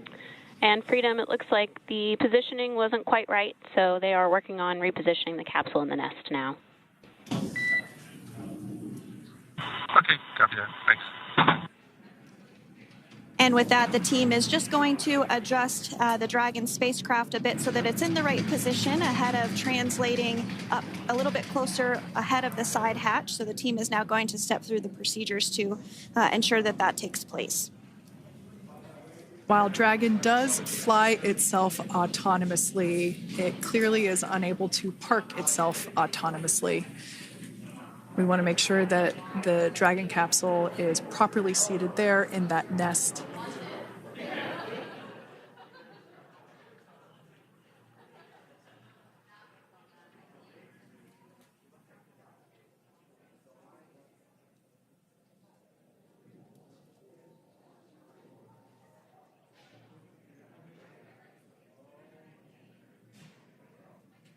Once Dragon is fully seated in the nest, we'll probably see a bunch of that salt water come out from the bucket there located underneath the side hatch. See some salt water splash out. As I mentioned before, one of the recovery team members will begin hosing down the exterior of the spacecraft.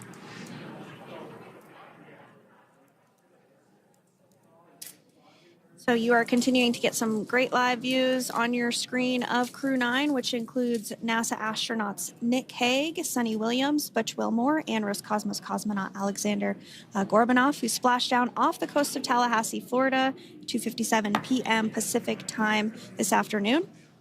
Now working to get that spacecraft situated in the nest. Just making some final adjustments and tweaks to ensure that it's nice and secure.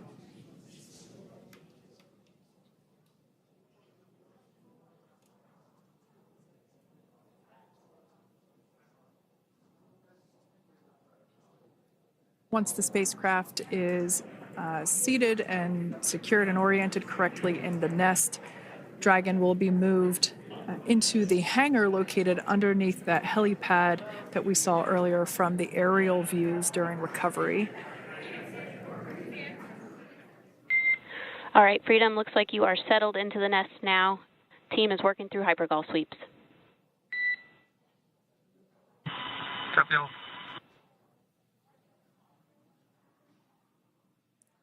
Call out there telling us that the recovery team is doing the second round of those hypergolic sweeps. This helps ensure that everyone, all the recovery team members that are located basically right where this camera is located on, towards the forward end of the recovery vessel, that they will all be safe once the spacecraft is translated forward. So we're just doing some additional steps to make sure that the hypergolic propellant that is utilized for maneuvering the Dragon capsule while on orbit, making sure that none of those vapors are still present on the exterior of the capsule. That's right. And there are a variety of individuals on board the boat that help with recovery operations. Not only do we have the recovery personnel that you see here, but we also have a doctor that will check out the crew members as standard procedure. As with any spacecraft that is returning from space, we always perform a medical check with the crew. So you will see the crew come out of the capsule and be placed on stretchers, just like with the Soyuz landing and with all of our Dragon splashdowns. That is the nominal procedure.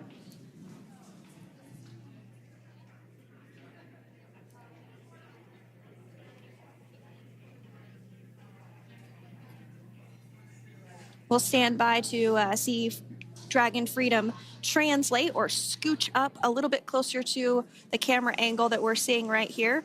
And then teams will step through procedures to get that side hatch opened. You see it right in the dead center of your screen there. It's kind of that rectangular shape. It has not been opened since Crew 9, which include Nick Hague and Aleksandr Gorbunov, launched back in September from the Kennedy Space Center in Florida. So that will be the very first time that hatch is opened.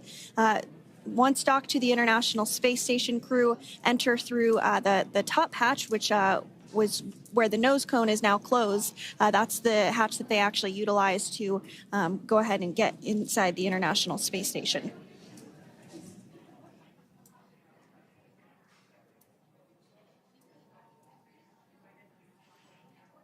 So as we get a little closer to that hatch opening procedure, you might start to see more individuals come into frame for some of that support. The ship has a maximum capacity of a little over 40 people on board, and it takes a variety of different roles, as we've discussed, to support. Also on board is the chief of the astronaut office for NASA, that's Joe Acaba.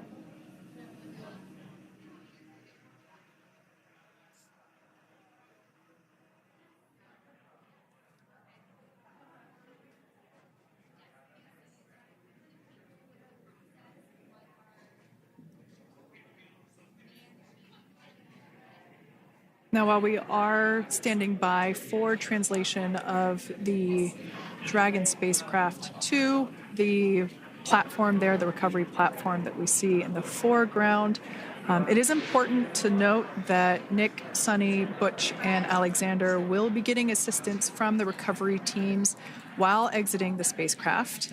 This is the same process for any returning long-duration crew members. As you could imagine, returning to a gravity environment can wreak havoc on our vestibular system, which is responsible for maintaining balance and motion. Of course, safety is our number one priority with this operation, so we'll see the crew members helped out of the spacecraft one by one, and they will be assisted the few feet to the medical quarters aboard the boat. And on board Dragon are three veteran space flyers. That includes Nick Hague, the commander, as well as Butch Wilmore and Sunny Williams.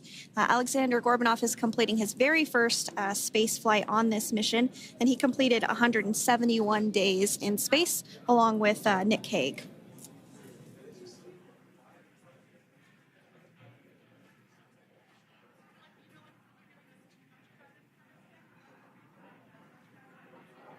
For those of you that have just recently joined us, well, I would encourage you to hit that rewind button and go back a few minutes. It was a beautiful splashdown of Dragon Freedom with the Crew 9 cohort on board.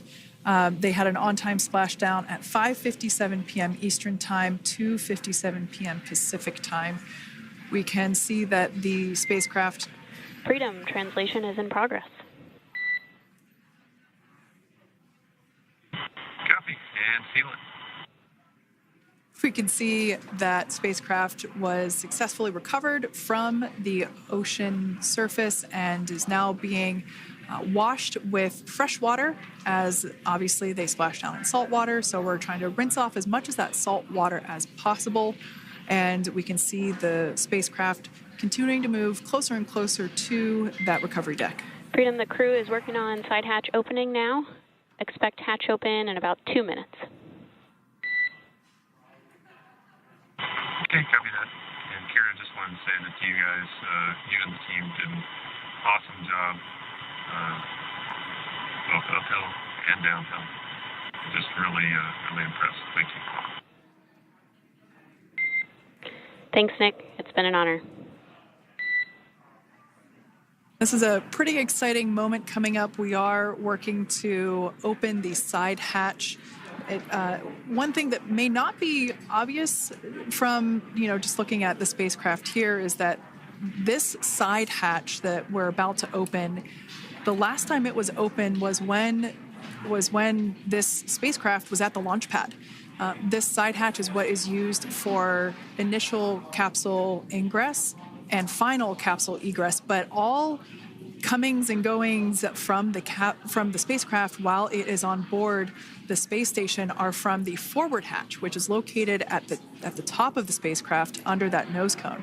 So this is a pretty exciting moment because it will be the crew's first breath of fresh air since boarding their ships at the start of their journeys last year. And the very first person that will have the opportunity to say hello to the crew once that hatch is open is a SpaceX medical recovery personnel representative. Then we'll see procedures take place to remove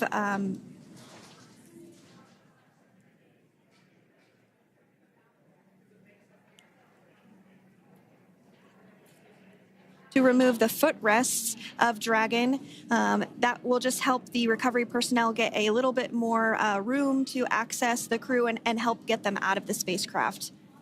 Yeah, you're absolutely right. Safety is, once again, top priority here, and removing those footrests from all 4 seats will be helpful as a SpaceX recovery team member will actually go into the capsule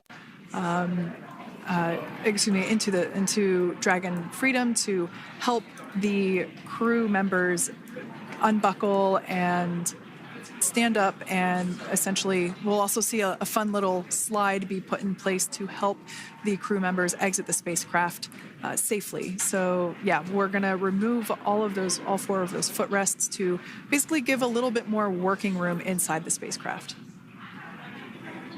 That's right. And we did hear the go for that hatch opening, so we're just a couple minutes away from being able to see that. And then we might be able to get the chance to see a couple of views inside of the Dragon and see the crew following their splashdown.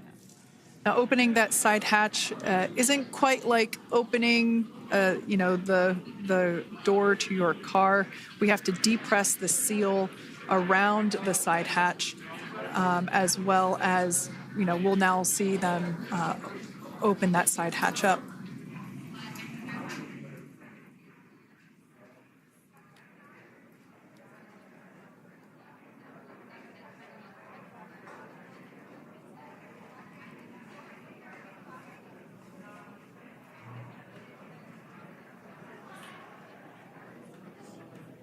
And there you have it. The side hatch is open for the first time since September.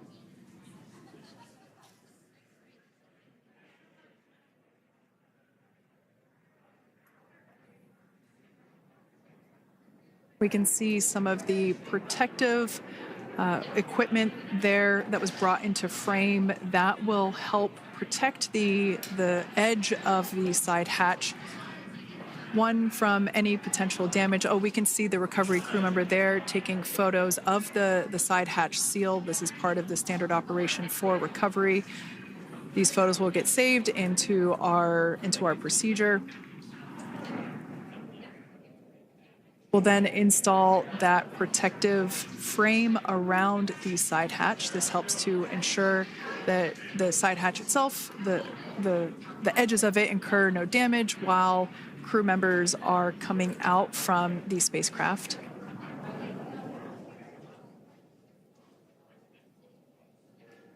If you missed it, there was also a recovery team member that went inside. So there are now 5 people on board the Dragon spacecraft.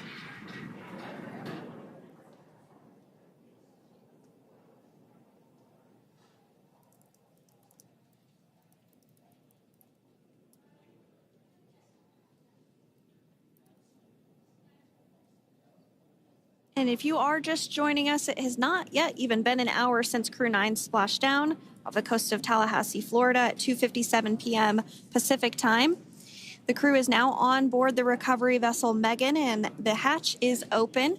The next major milestone that we'll see is when the crew will actually egress or exit the spacecraft. But before that, they'll continue to, the recovery personnel rather, will continue to install that protective area around the hatch and then remove the footrests. So we're a couple minutes away from seeing the crew egress, but not too long away.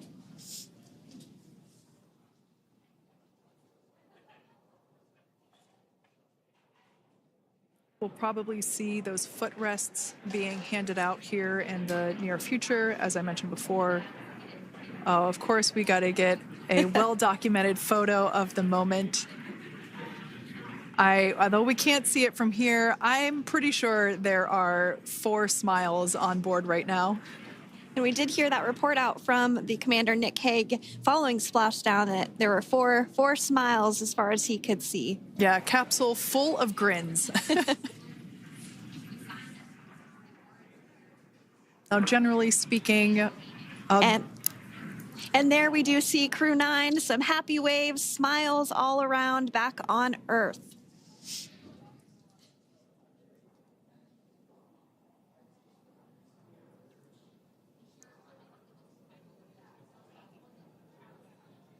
Generally speaking, we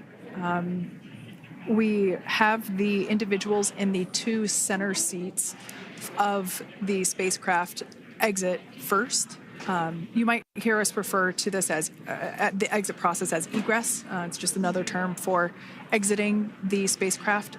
Generally speaking, we most of the time have the 2 center seats egress first, as it makes moving around inside the capsule a little bit easier.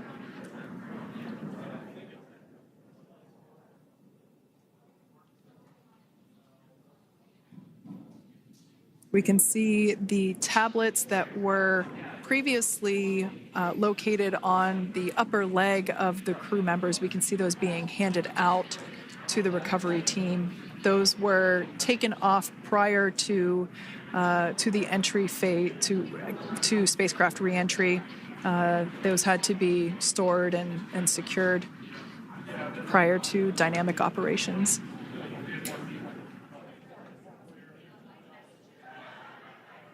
It looks like we are starting to see the footrests also be removed. I just saw one there on the screen. There are 4, of course, 1 for each crew member.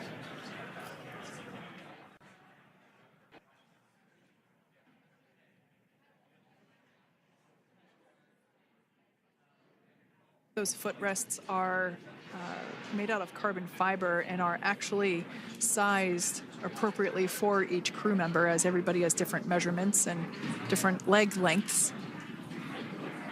Same goes for the armrests and the bucket length of each seat. We size those appropriately for the crew members and to ensure their comfort and safety. I believe we just saw the little ramp that is used to help slide the crew members out from inside the spacecraft. And once the crew does exit Dragon Freedom, they will be placed on to a a stretcher to go to a medical bay for medical checkouts. This is standard procedure for all Dragon spacecraft flights that Splashdown crewed, as well as for our Soyuz spacecraft that land in Kazakhstan.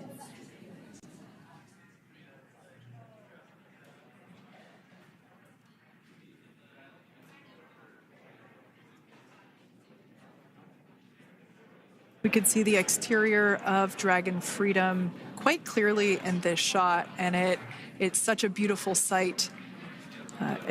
I personally prefer the capsule when it has some of that charring from atmospheric reentry. It is the signature sign of a capsule that has returned to Earth.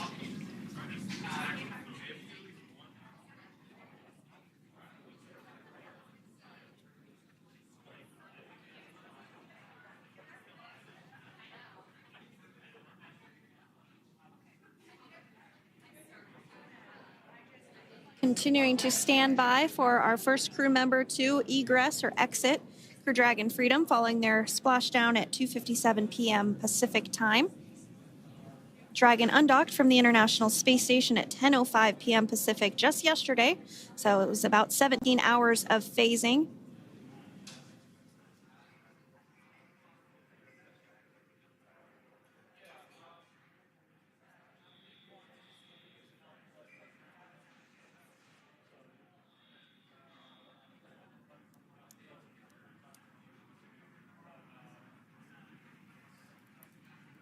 And while on board the International Space Station, Crew 9 contributed to 900 hours of science, over 150 research experiments and investigations, making great use of the microgravity lab of the International Space Station, which celebrates 25 years of continuous human presence this November.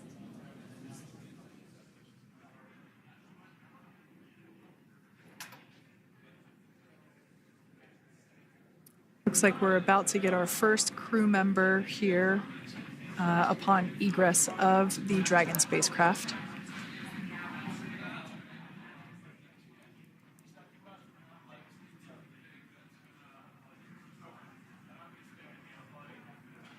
So we are standing by for that egress. Outside of Dragon, you do see one of those stretchers. This is the expected procedure, as the crew will be taken to medical facilities following their exit from Dragon.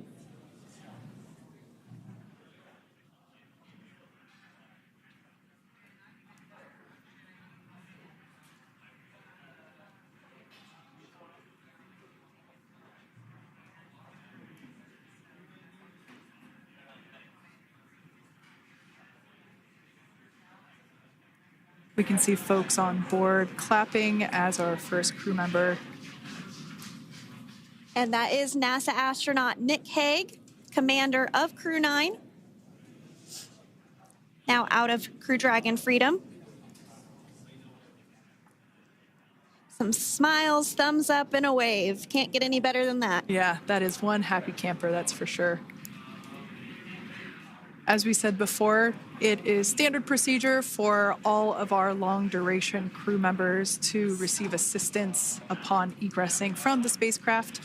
We basically help them move off of the recovery deck and into the private medical quarters for their initial consultation with the SpaceX flight surgeon. So we'll see that take place for all 4 of our crew members today.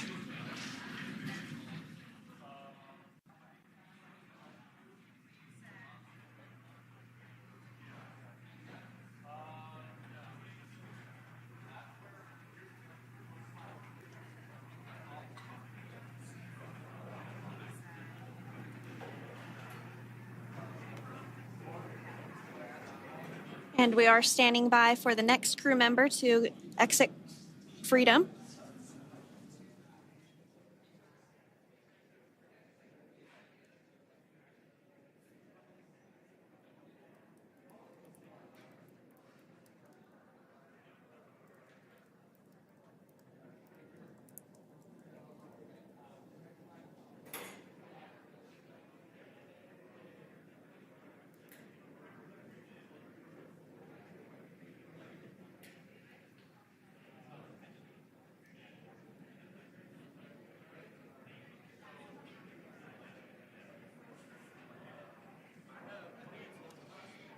Next up, out of the capsule, we expect Roscosmos cosmonaut Aleksandr Gorbunov.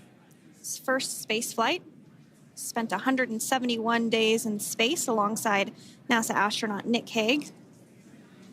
Looks like we're getting some cheers and clapping on board as Alexander is slid down the little ramp and placed into the mobility aid. Once again, big smile.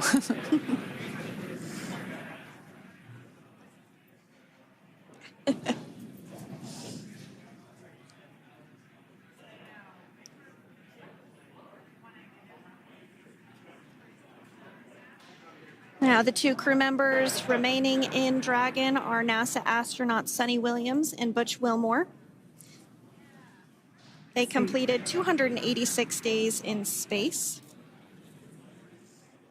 One of the remaining footrests being removed from the Dragon spacecraft.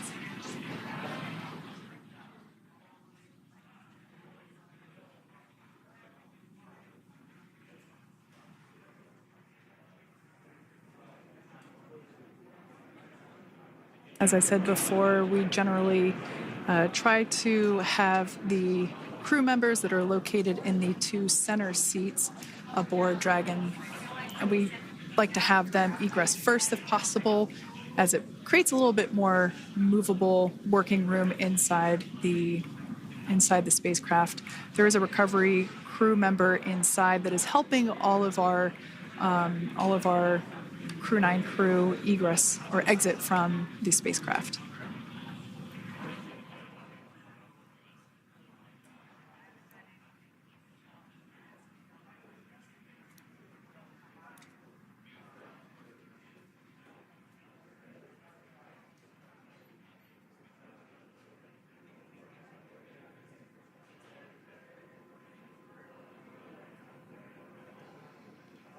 We are standing by for the next crew member to egress or exit Crew Dragon Freedom following the splashdown not even an hour ago at 2:57 p.m. Pacific time.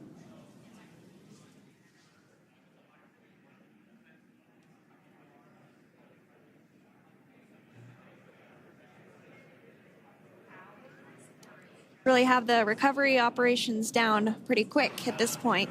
Yeah, it's pretty incredible to think that just 5 years ago when we were doing the initial demonstration missions of the Dragon for Crew Dragon, that now we're under about 30 minutes for, to retrieve the spacecraft from the water, and just several minutes here while it's been on board, and to get everyone, really to get that side hatch open.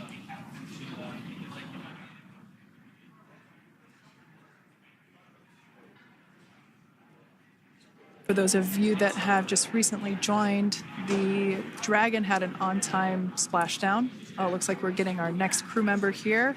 That is none other than Sunny Williams. Big smile, big waves.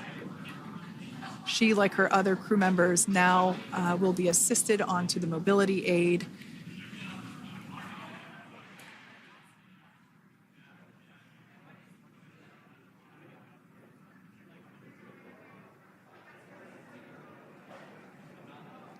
There we have it, some waves, some thumbs up, and some smiles.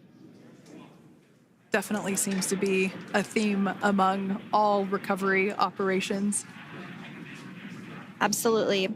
And of course, that leaves NASA astronaut Butch Wilmore inside Dragon in seat 4.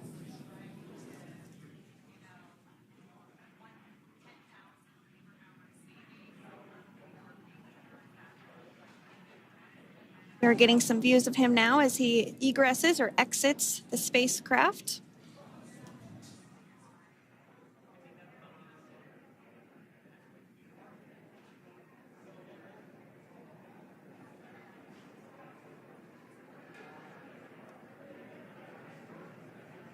Once again, some elation and cheers there from Butch Wilmore.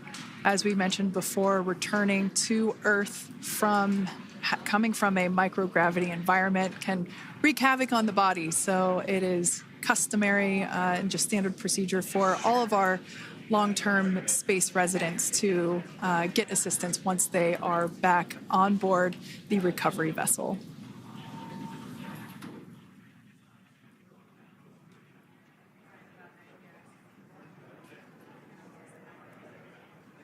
Well, now that Nick, Butch, Suni, and Alexander are safely back home on Earth and getting checked out by the NASA medical team, we're going to wrap up our live coverage of their return.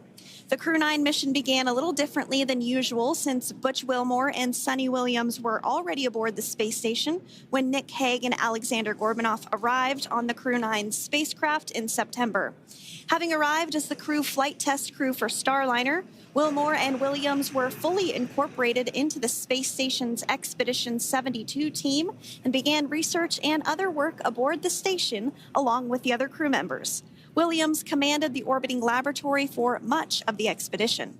After a successful liftoff and separation from Falcon 9, Nick and Alexander made a short flight on board Dragon to the International Space Station. Veterans of long-duration space station missions, both Williams and Wilmore conducted spacewalks during their 9 months in space. Like all crews on the station, Crew 9 had the ability to leave at any point had there been an emergency. With their full-duration mission coming to an end, the crew began packing up their personal items for their return to Earth about a week ago and worked through tasks and shared lessons learned with Crew 10 teams as they arrived a few days ago. Their journey home began about 17 hours ago when they closed the forward hatch to Dragon and undocked from the space station at 10:05 p.m. Pacific, 1:05 a.m. Eastern. After 4 successful departure burns and a phasing burn to line up their orbit, Nick, Butch, Suni, and Alexander rested for a few hours before waking up to prepare for re-entry this morning.